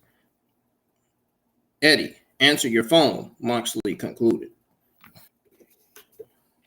Backstage, Renee Young, RJ City, and Matt Hardy stood in front of the blind elimination hopper. Renee said they drew Matt's name earlier and were drawing his tournament partner. City announced that it was Jeff. Hardy asked if it was his brother, and City informed him that he'd be teaming with Jeff Jarrett. Matt said he hates Jeff Jarrett. A brief video focused on Wheeler Yuta talking about ending Kenny Omega for the Blackpool Combat Club. So we got the Chris Jericho promo.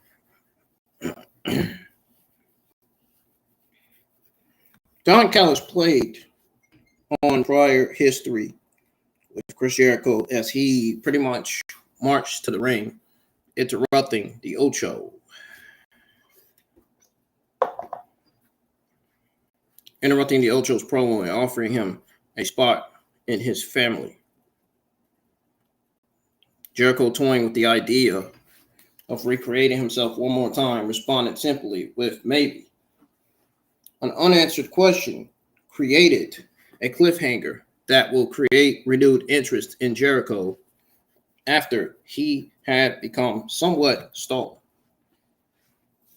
It also presumably puts him in the middle of the feud between Callis and the Elite, the hottest on Dynamite.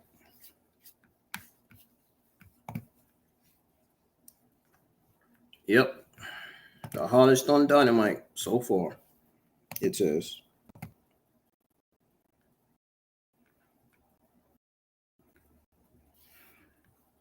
As soon as my head stopped itching, I can continue reading.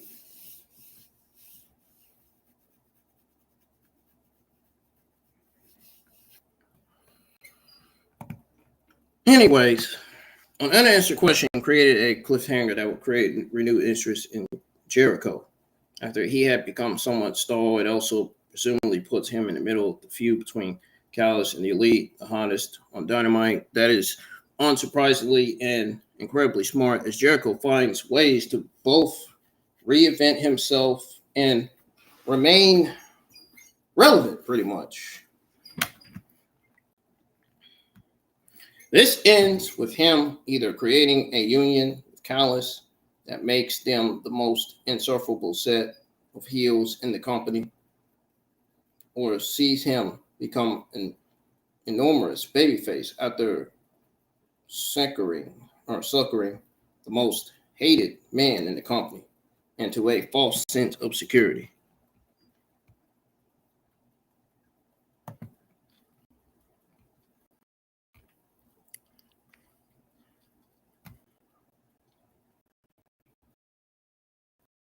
Honest, I don't know if I'm all in for Jericho joining the Dallas family or turning babyface. I'm actually open to whatever will finally put the Jericho Appreciation Society out of its misery.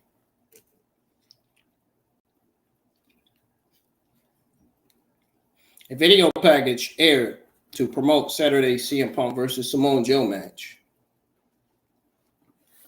Punk said he's going to beat Joe for the first time. Punk said that whatever is left of him will continue on and win the tournament. Tell me when I'm telling lies, Punk concluded. Excalibur hyped Punk versus Joe and then set up video package to push the Powerhouse Hobbs versus Ricky Starks semi-final tournament match. Footage aired from collision of Joe slamming Roderick Strong during Saturday's AEW Collision. Renee Young inside the dressing room with Roderick Strong, who wore a neck brace. AEW trainer Doc Sampson Strong said he felt amazing after Sampson spoke of being cautious. Adam Cole showed up and asked Strong how he was feeling. Cole told him to be careful. Strong asked Cole what the deal was with him and MJF. Cole said he made it clear to MJF that he has boundaries. Cole read an MJF text that asked if he was ready to do a double clothesline.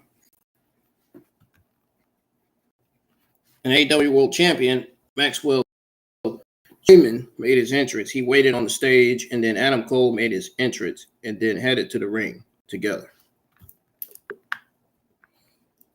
So we got MJF and Adam Cole versus Matt Menard and The Butcher.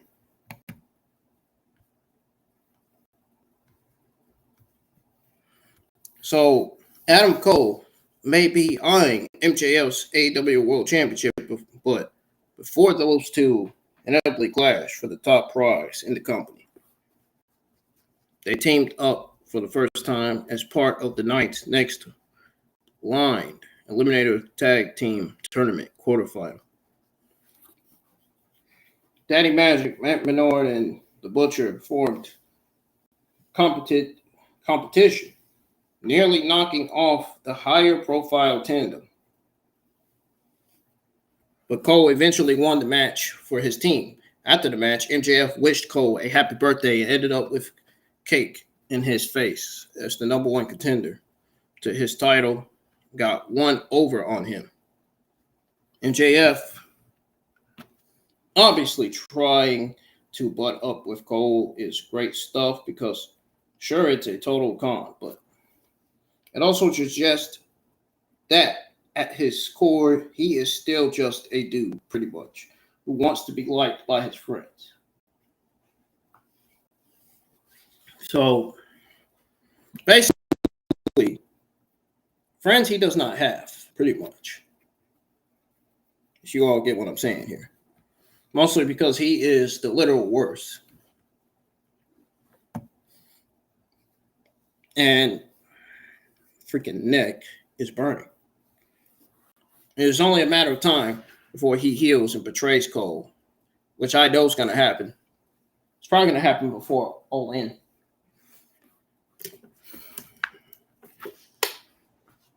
But this was definitely much more fun than expected. Gotta get some water off of that one. So we got the Owen Hart Memorial Women's Tournament. Britt Baker versus Ruby Soho finally.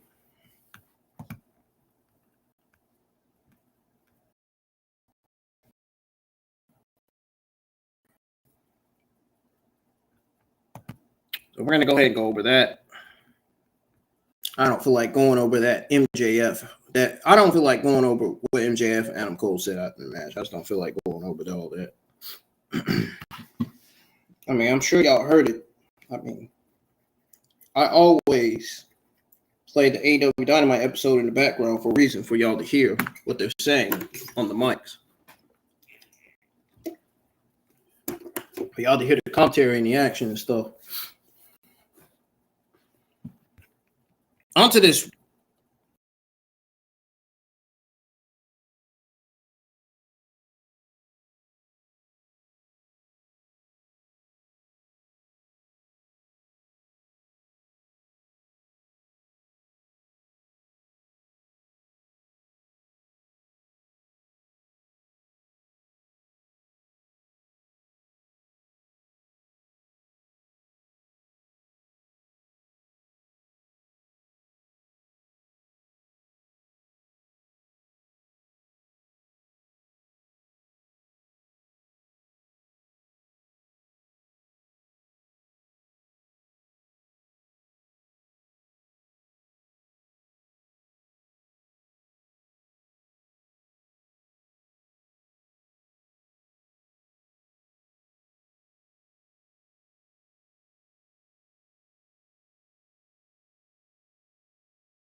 Sorry for the technical difficulties. I'm not sure what happened there.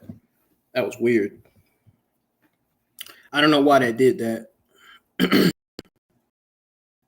Anyways, as I was saying, that's what I was saying, y'all. The match was really crisp and clean, but looked as strongly as a babyface as an AEW has ever been. She looked like a world beater, pretty much. Moments from overcoming 3 women, only to be cost at the last second by undetected chantasy. All right, whatever. whatever that fucking word is. I don't even know what it is. I don't even know what the word is. Damn it. Soho advances to battle Sky Blue, who has to be considered one of the favorites in the competition. Hopefully, Baker can prove in preventing a repeat of this week's quarterfinals.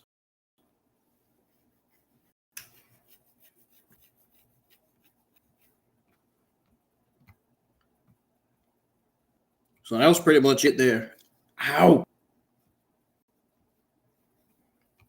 So we got our main event of the evening for this particular episode of Dynamite, which was a banger of a fucking match between Kenny Omega and Wheeler Yuta. Man, I enjoyed watching that match. That was fucking fantastic coming from these two. What a match that was. The main event Dynamite was a solid wrestling match that saw Kenny Omega particularly defeating Blackpool Combat Club's Wheeler Yuta, overcoming his potentially serious head and neck injury.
It happened again. I don't understand. What is connecting my streams, man? What is making my streams disconnect like this? I don't understand. Like, I really don't fucking get it. This shit is about to piss me off. Like, really. It really is. Seriously. This does this one more time, I'm going to get really pissed off. I'm dead serious. This shit is getting on my fucking nerves. It's getting on my last nerves. For real. I'm going to have to reboot. Shit's getting on my last nerves, yo.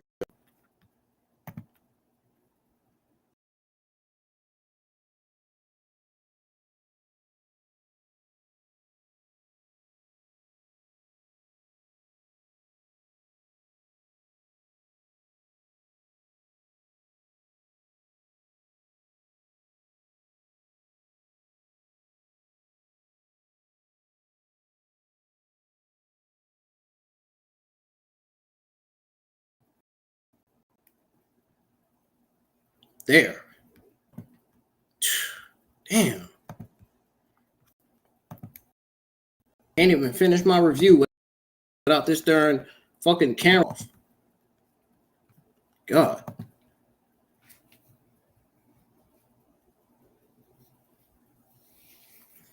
Anyways, as it stands out, Omega picked up a big win, sticking it to Callis and Konosuke on a night that was otherwise newsworthy for the former champion.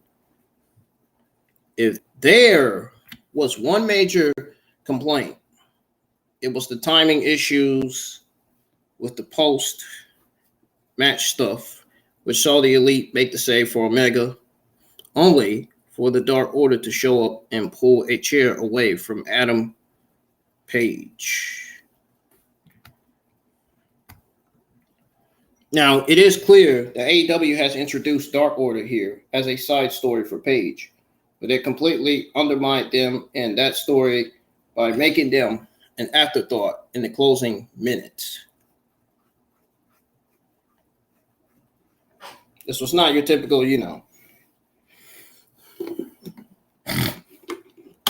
We'll see what happens next week. We'll see what happens next week. Finish that, builds suspense, but rather one that felt very much like the company just missed the conclusion of the show. That cannot happen.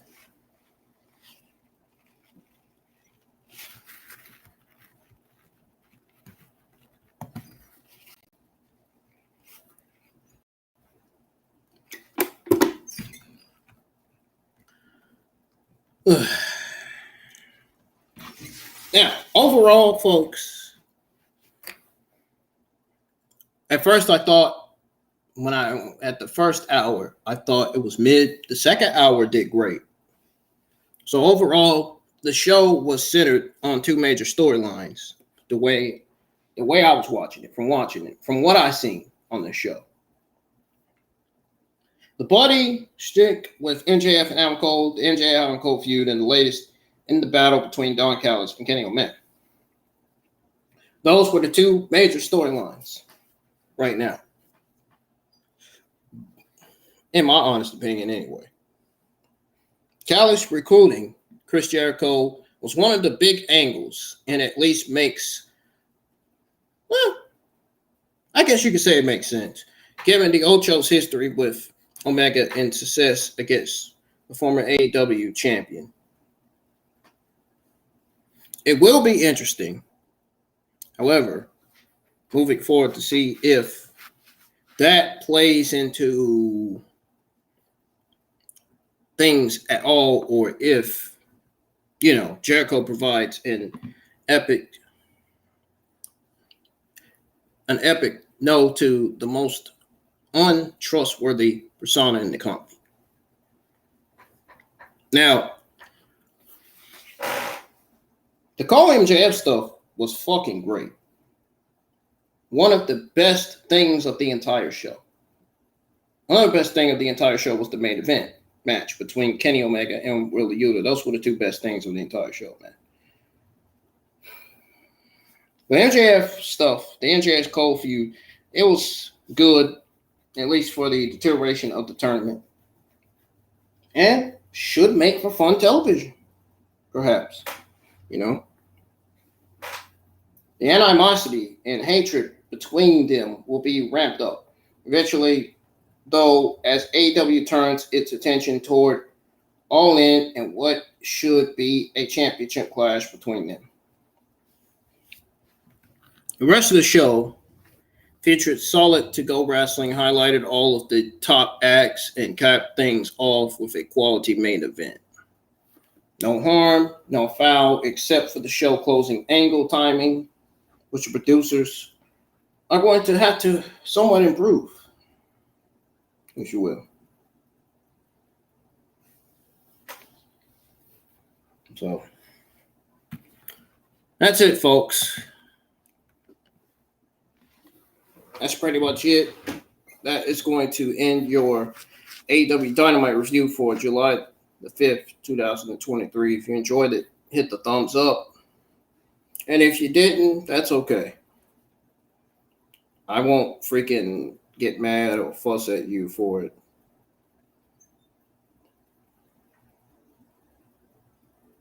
Now, it's been a long day. I got to go back to work again tomorrow.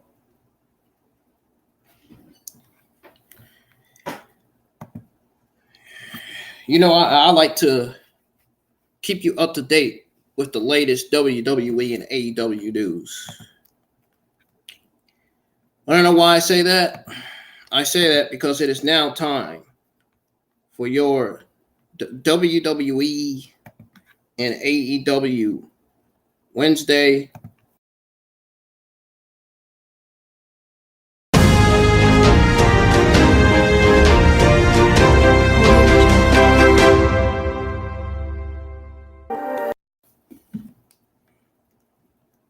Now,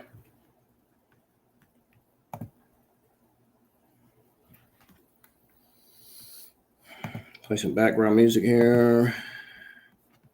That's how I usually give out my AEW news, having background music played.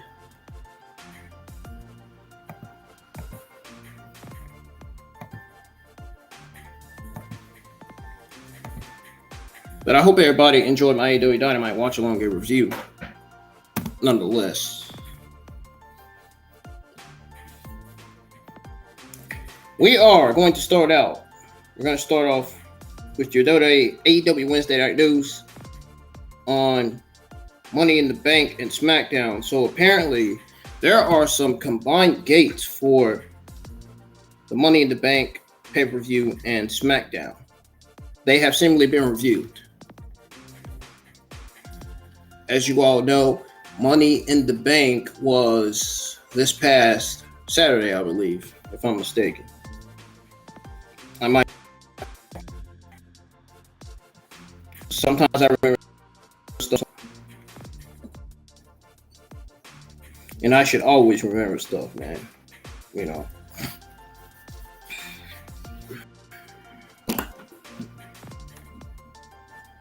Yeah, Money in the Bank was definitely Saturday afternoon. Because I was live on Money in the Bank watch along and review for that, so. Ow, I'm going to have to put some freaking cream on that or something. Because that freaking hurts. It feels like my neck's been fucking set on fire and burnt. That's what it feels like. It's that freaking nickel allergy, man. Golly.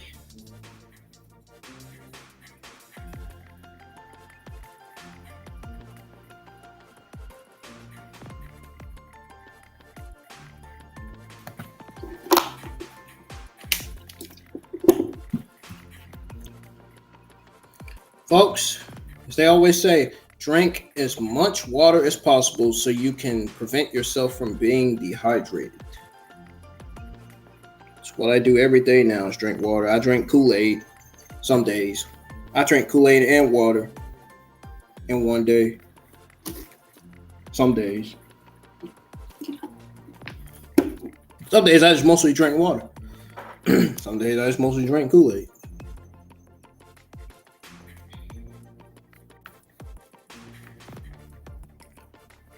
Okay.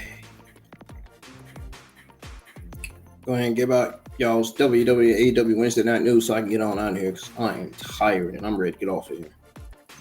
I'm ready to get back on Instagram, see who's live, see who's active, see who I can talk to before I hit that darn bed. In other words, before I hit the sleep.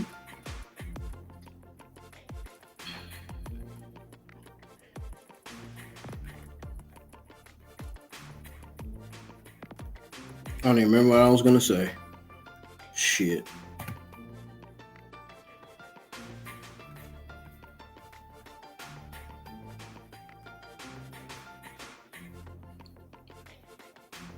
So yeah, we're going to start with I remember now. We're going to start with the news on Money in the Bank and SmackDown. So apparently some combined gates for Money in the Bank and SmackDown has seemingly been revealed, so to speak. So during the post Money in the Bank press conference, Triple H actually made an exciting announcement revealing that the event had broken records as the hosting arena event in WWE history. I gave on Money breaking the record last week. Yeah, you could thank me for giving out that news. Just saying.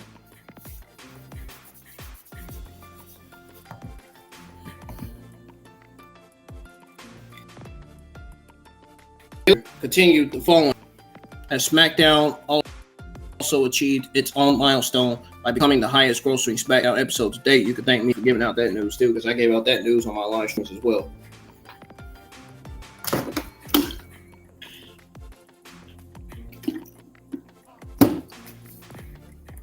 Whew.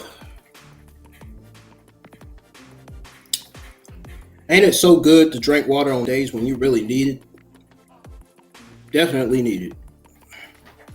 WWE further confirmed these remarkable achievements in a press release, stating that the combined gate revenue from Money in the Bank and SmackDown pretty much exceeded an astonishing $5.4 million.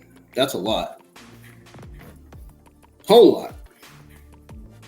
These record-breaking figures were generated from the unforgettable shows held at the iconic O2 Arena in London, England. That's where Money in the Bank took place.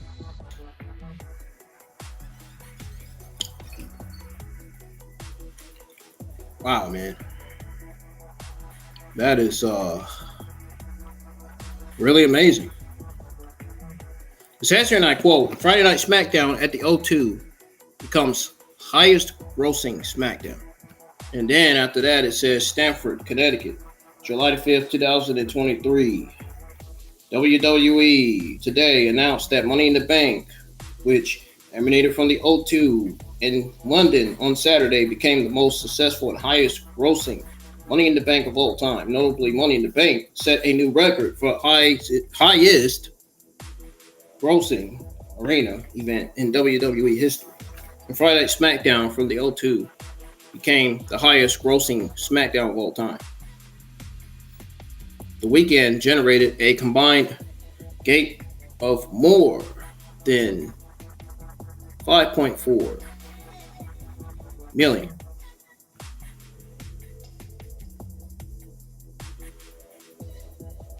Money in the Bank also set new records for viewership, sponsorship, merchandise, and social media. Viewership jumped 17% from last year's record and surpassed the last UK premium live event. I thought somebody was calling my name. Oh, that's the music. Clash at the Castle by 30%. Sponsorship revenue was up 9% versus the record set in 2022. Money in the Bank marked the highest grossing arena event for venue merchandise in WWE history. Money in the Bank set a new record for on-location fan experience packages, becoming the highest grossing non-WrestleMania event ever. The event became the most social Money in the Bank of all time. See how I misspell sometimes? I don't know. I feel like I'm losing my memory, man. With video views of the Bloodline Civil War match reaching 40 million in the first 48 hours. A 4x jump from the top clip at Night of Champions. Jimmy Uso super kick Roman Reigns. I remember that. Additionally, Friday's episode of SmackDown on Fox drew 2.51 total viewers, up 17% versus a year ago, and was number one in the 1849 demographic with a 0.7 rating and 897K total viewers, up 39% versus a year ago. End quote. Well, guess what? See if find out if WWE breaks any more records in the months to come. They are certainly doing business. Only time will tell what they can boast about next time they run a big event. WWE had massive shows in London for Money in the Bank and SmackDown. Do y'all think London will get a WrestleMania? Sound off in the comments or in the live chats, please.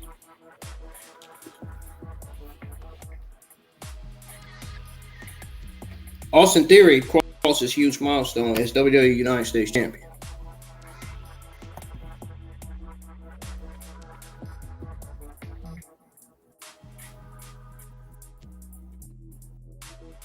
He defeated John Cena at WrestleMania 39.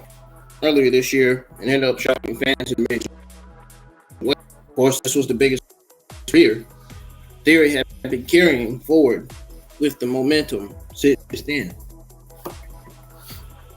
Austin Theory was called up to the main roster. Vince McMahon had plans to position him as a top star after Triple H took over as head of creative. It has been evident that those plans remain unchanged. On July the 5th, Austin Theory officially became champion for 221 days. His reign is now the fourth highest in WWE history, behind Jon Moxley's 351-day reign, Rick Rude's 378-day stint, and Lex Luger's 522 days with the title. But WWE also has major plans for Austin Theory at the SummerSlam Premium Live event this year. I have to wait to see whether Theory will end up having a huge reign as the United States champion. Got a question for y'all tonight. Do y'all think Austin Theory is a great United States champion? Let me know in the live chats.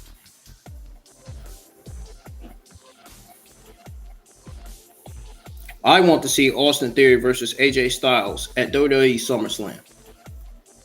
Book it. AJ Styles versus Austin Theory, book it. I want to see it. That's going to be a great match.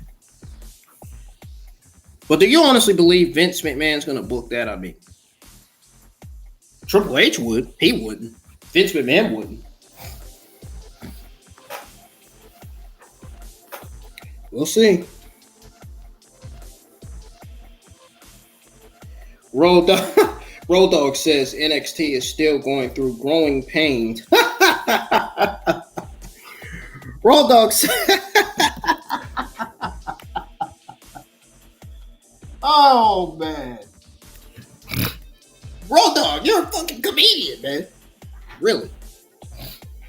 Look at this guy, man.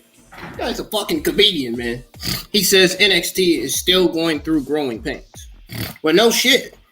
Vince McMahon is still in charge. And he still got his fingerprints all over creative, which is bad, which spells bad for the entire NXT men's women's roster.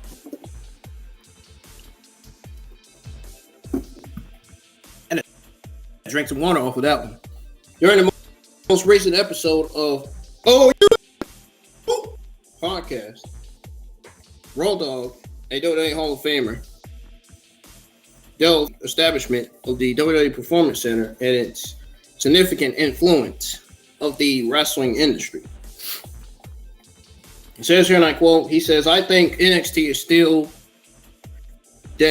going through growing pains. Road Dogg said, I wouldn't say pains because I think it's exactly by design. Oh, really? Sure thing. But going through growth, spars were men. They were black and yellow to hardcore indie. Almost like a Progress or Evolve or whatever with a huge budget. Wish he was referring to the Black and Gold brand, which he's not, obviously. There was really a core audience for that.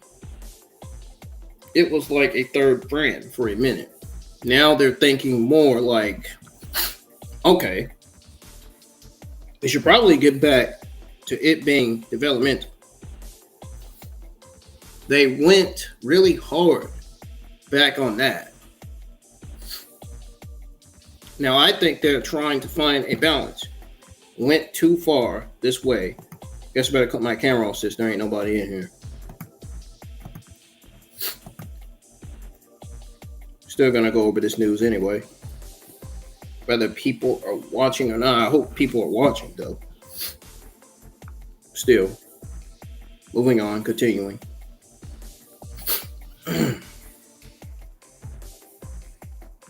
So he said it was like a third brand for a minute. Now they're thinking more like, okay, we should probably get back to it being developmental. They really went hard back on that. Now I think they're trying to find a balance. And then Road Dogg says, went too far this way, went too far this way.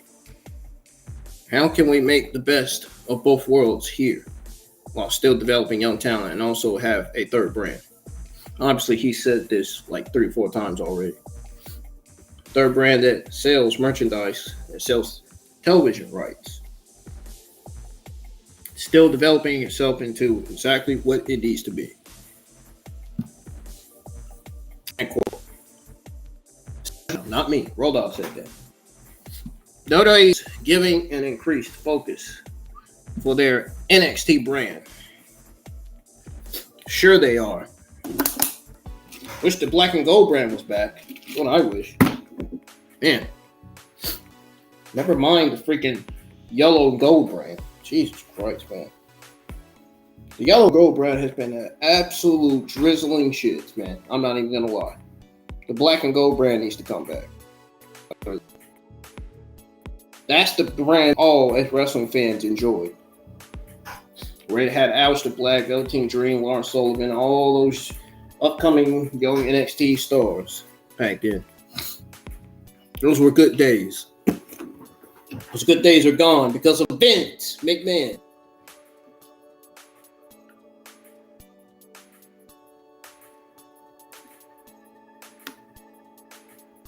In hopes that they can pull a bigger deal when television rights deals come up again. Vince McMahon took Triple H's power. He took his administration. He took the black and gold brand all away from him, man. Like, everything. Bullshit, man. It's complete bullshit. And Vince McMahon did that. I'll never forget the day that Vince McMahon actually ruined the black and gold brand. It was a complete disaster. It really was.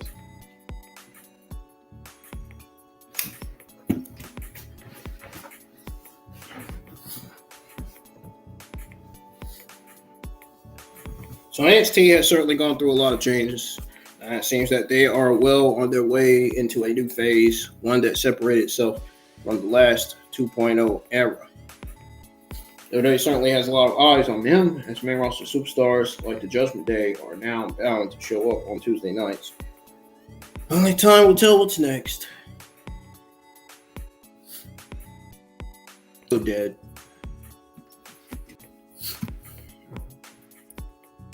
And it will stay dead until Vince McMahon is gone from WWE, until he's removed from his active duties, till he's removed from power. Put it that way. I'm just going to put it straight like that.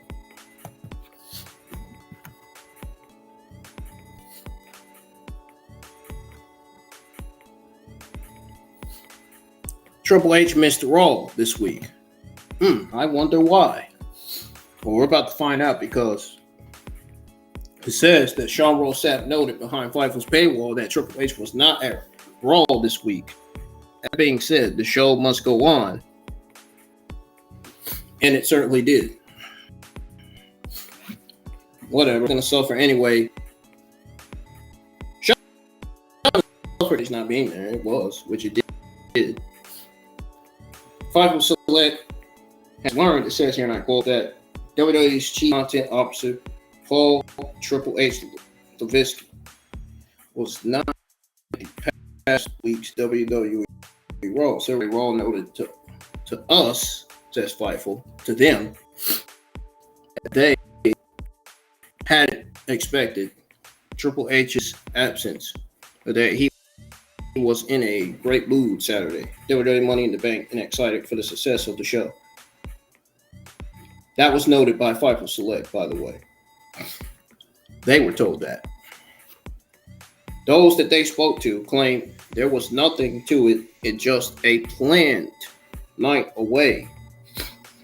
Triple H is expected to return this week for SmackDown. Talent weren't told why he wasn't there. End quote. It was further noted that Bruce Pritchard ran the show in Triple H's place on Monday. Oh, it's good old Bruce. Great. not awesome at all that Bruce was running Raw. Good thing I wasn't watching Raw. Good thing I was at work. Thank God. Thank God I wasn't at home. Thank God I was at work Monday. Because Monday Night Raw sucks every single week. Same with NXT. Never good. SmackDown's doing better than Raw and NXT. You know why? Because Triple H is running SmackDown. So the only reason why SmackDown's doing better because Triple H knows what SmackDown needs. And Triple H knows what the fans want. Meanwhile, Vince McMahon doesn't give a fuck about what the fans want. He doesn't care about the women's wrestling and all this other nonsense.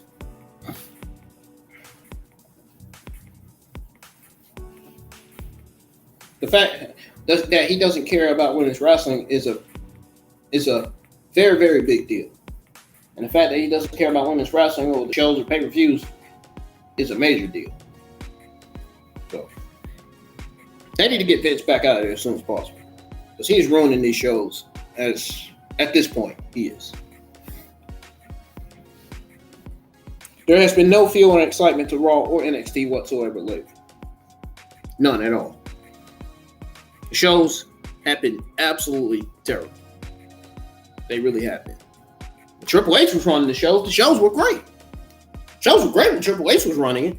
When he was running Monday Night Raws, NXT, and SmackDown, they were all great. They were produced great, written great. Now they're being produced and written terribly because of Vince McMahon.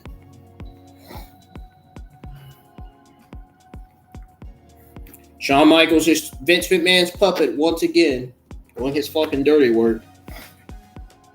Meanwhile, Triple H is continuing his job as content officer when he should be chairman of the board. Honestly,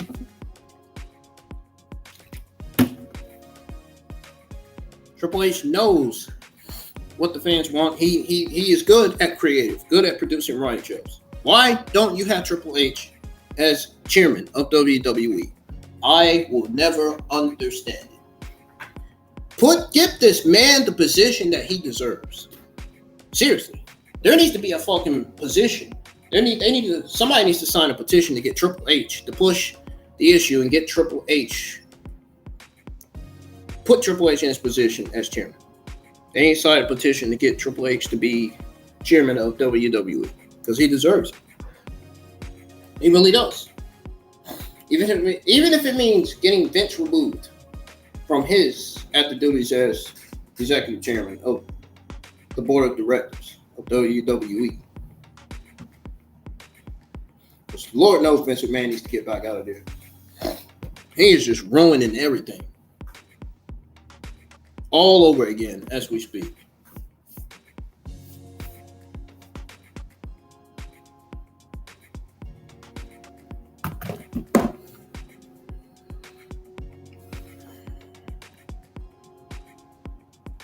Now, as far as Monday Night Raw goes, I guess we'll have to see what's next. I don't want to see what's next for WWE's creative direction for Monday Night Raw. I don't want to see because I don't care. One time I would care is when Vince McMahon is out. Is out of WWE and is removed from power. That's the only time I'll care. It's when Vince McMahon is removed from power. Removed from his active duties as executive chairman of the board. That's the only time I care.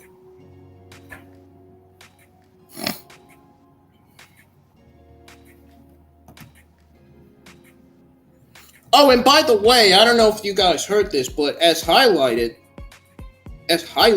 this weekend, Vince McMahon, this past weekend, not this weekend, but this past weekend, Vince McMahon did not make the trip over to London for the pay-per-view. He also was not at WWE Raw. Good. WWE doesn't need Vince. They need to keep Vince as far away from WWE as they can. Vince is ruining everything in the company. He is ruining everything.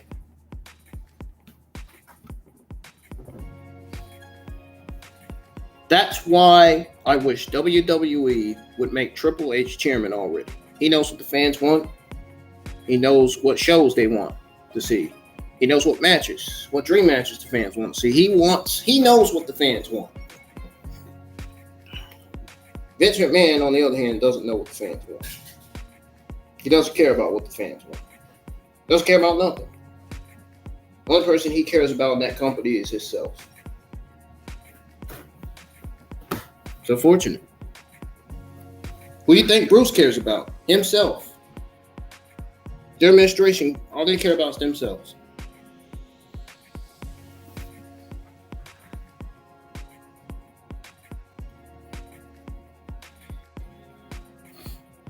Raw was definitely disconnected this week. It was not a good show. From what I heard, anyway. I already saw the results. And the results turned out to be true, of course. Didn't surprise me at all. Don't care, then watch Raw.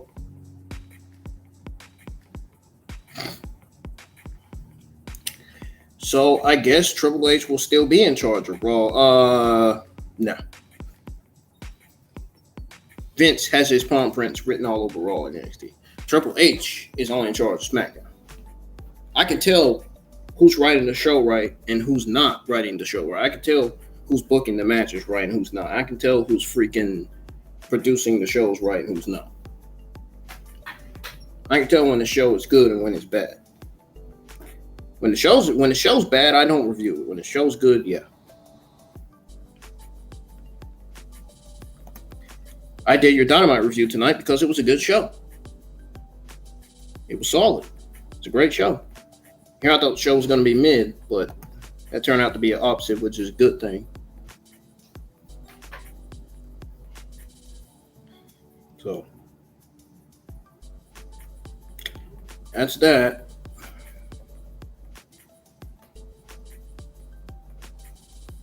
Apparently, WWE changed its mindset regarding Madison Square Garden shows. Why? Well, you guys are about to find out right now. Because if I can find it. Oh, there it is.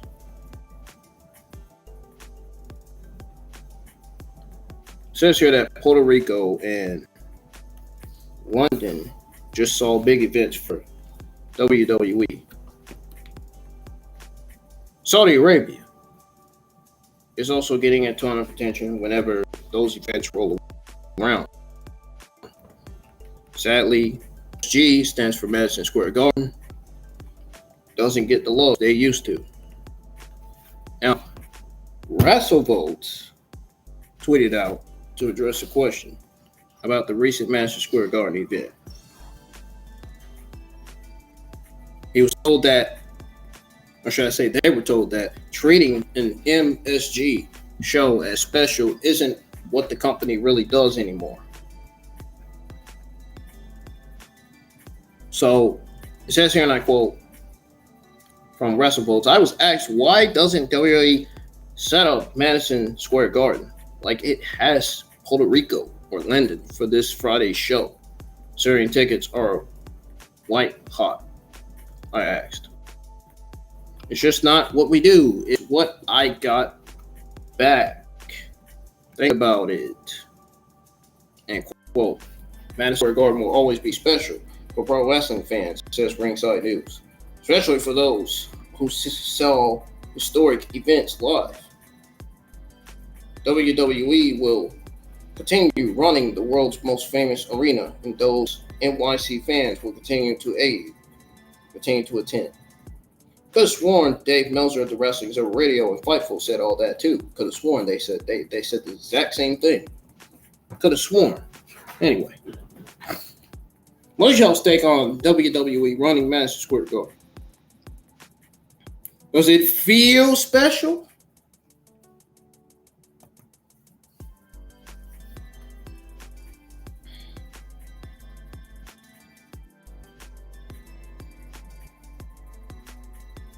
I'm not going to answer that. That's for y'all to answer.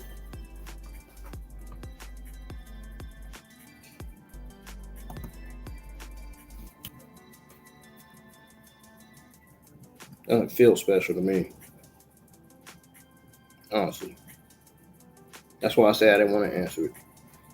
Your last WWE Wednesday night news of the evening we have is on the viewership for Monday Night Raw after Money in the Bank.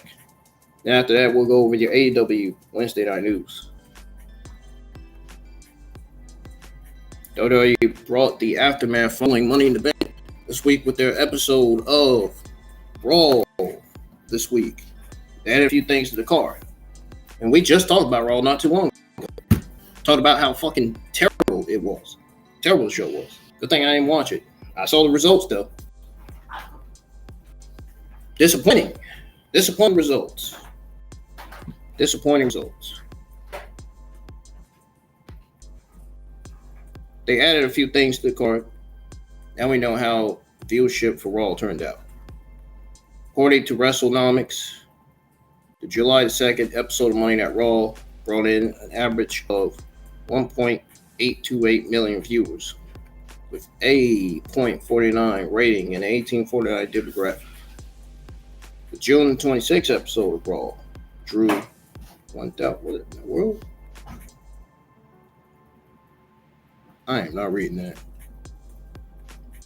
That number is too freaking way too long to freaking read.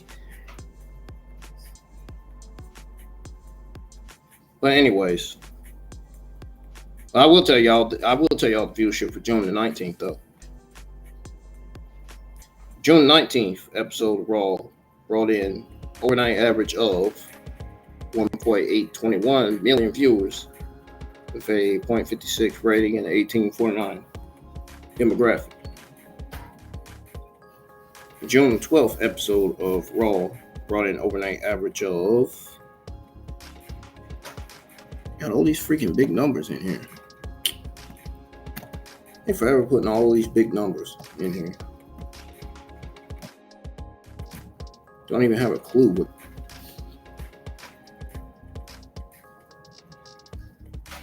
Anyways, guys, I'm moving on.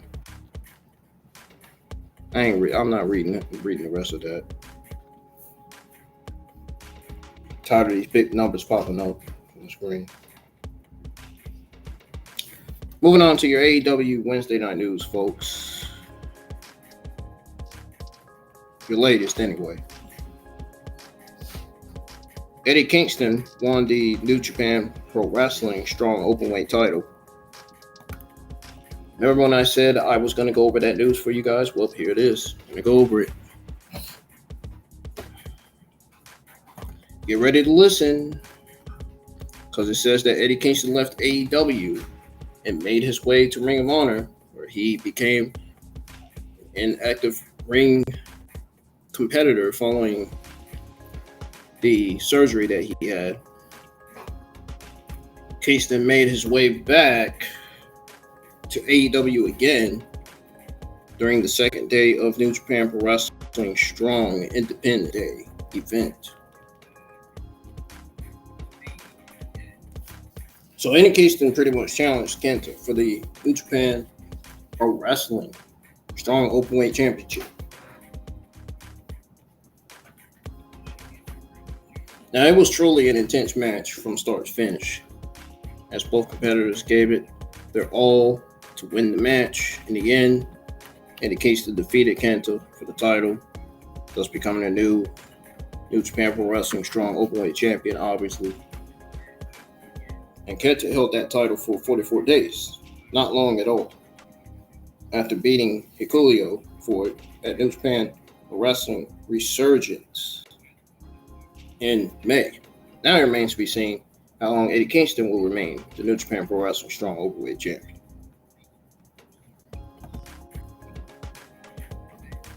Well, if you didn't know, now you know. Apparently, the viewership numbers are down for AEW Collision's third episode. Uh-oh. Not good.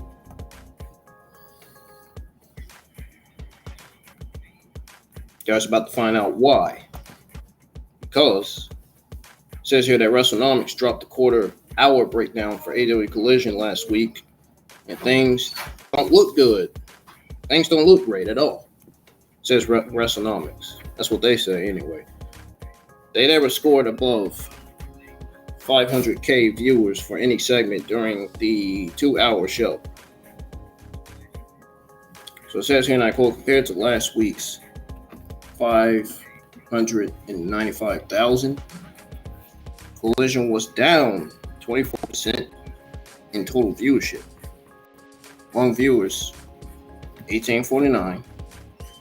Viewership was down 37% from last week's 272,000. 0.21 P 1849 rating. The debut episode had 816,000 viewers and a 0.33 rating, should I say. End quote. That July 1st episode was taped. It was before a holiday. Viewership numbers show that they started with a 473K, ended the night with 430 for the final 15-minute segment. It was at 420K viewers before that, which is appropriate, I would say, I guess.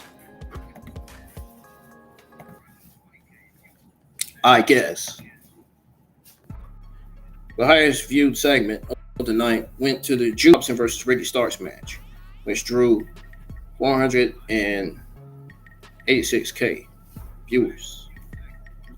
For the 9 to 15, or should I say 9 o'clock to 9:15 marker, then it went down to 452K viewers for the next 15 minutes. So I guess we'll have to see if AEW Collision can bring some new interest to this Saturday's show at this rate, because the viewership numbers are falling considerably fast.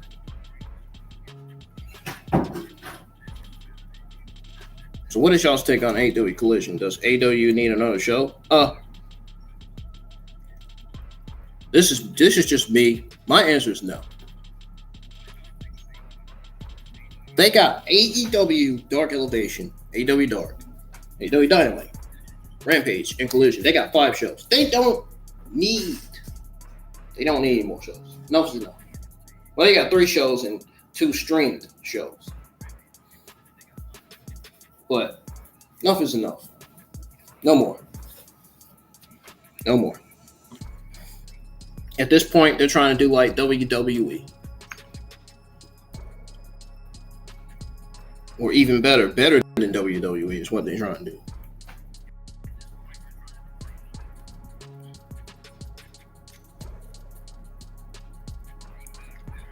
So,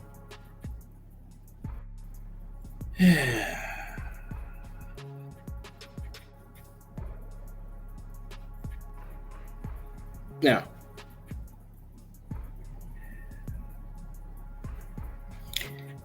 another question for you all.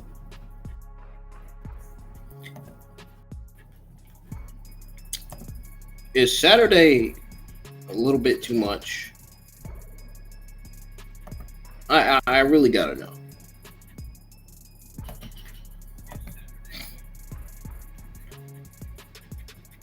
I mean, do you really think?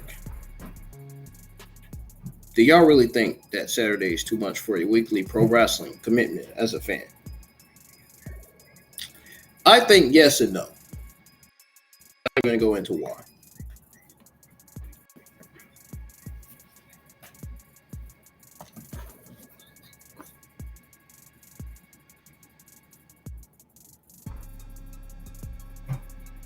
So, AEW changes DeMonte's contract status.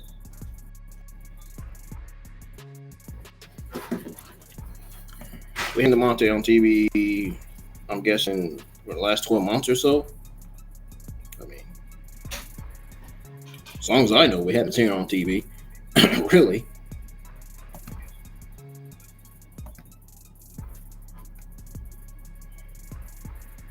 I sound like my grandmother. Anyways.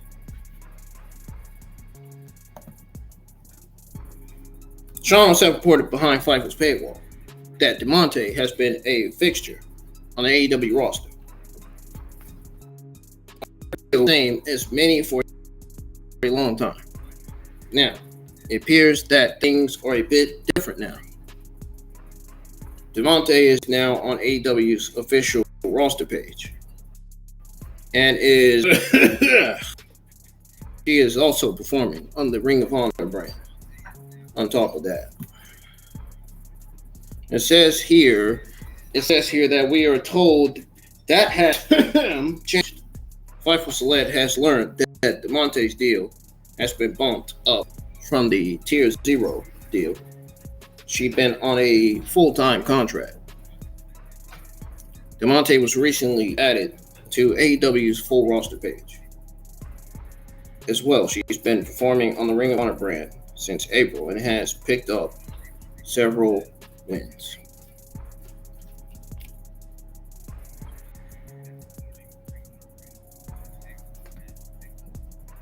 Now, Devontae has been with AEW for over 3 years.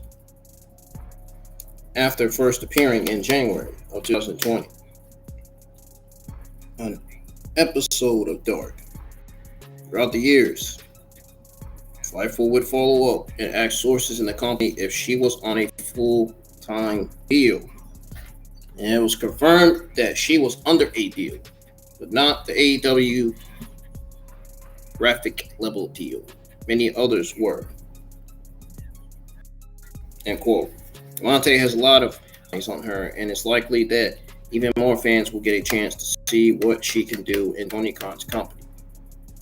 But we've already, but most of us fans already know what Devontae can do. So why should we see what she can do again? I mean, I'm just asking. Not trying to sound dumb or anything.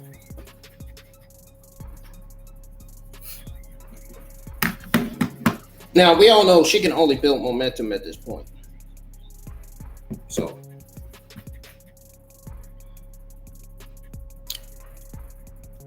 let me know what y'all think. Let me know.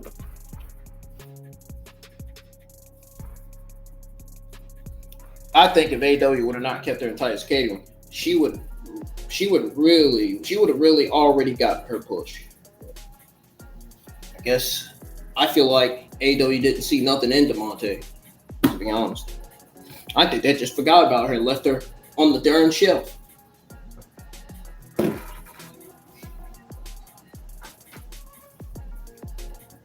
So your last AEW Wednesday night news, folks, is on the card. It's on what's announced for next week's episode of Dynamite. So we got a big debut and much more announced for next week's Dynamite, which is episode 28 of 2023, of course.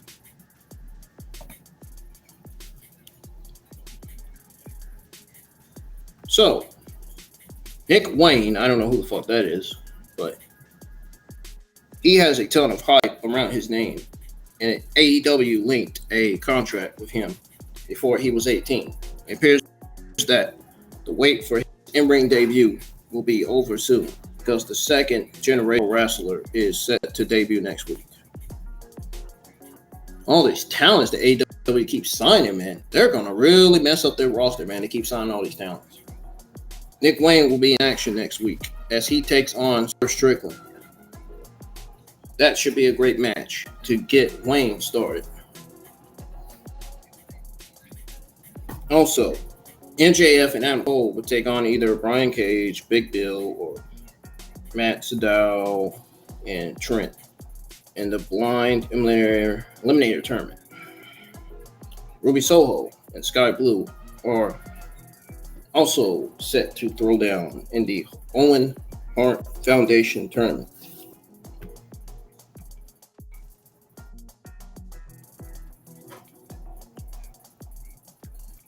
That is pretty much the card for right now.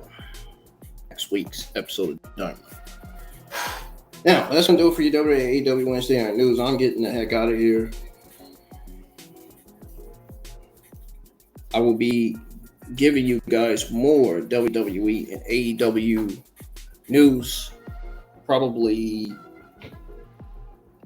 this Friday afternoon for SmackDown. I want to at least give you guys a little bit of AEW Friday afternoon news going into SmackDown this Friday evening. Or should I say AEW Friday evening news, because by the time I come back home from getting my haircut, it'll probably be evening.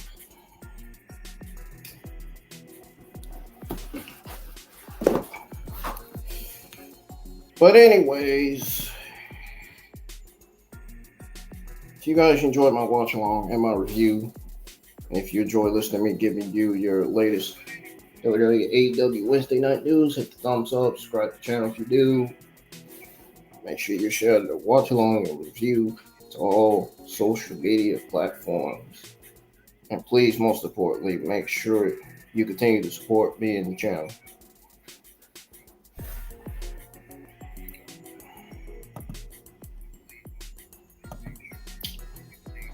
Ladies and gentlemen,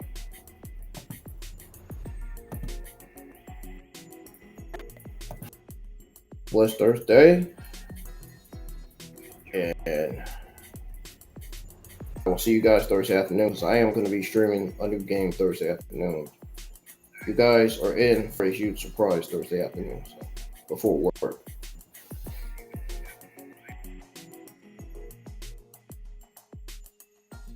The game that I'm going to be streaming Thursday. So I'll see you guys then, and have a great rest of y'all's Thursday morning. I will see you guys live Thursday afternoon for that new game I'll be streaming. You guys are going to love it, I promise. Peace, I'm out of here.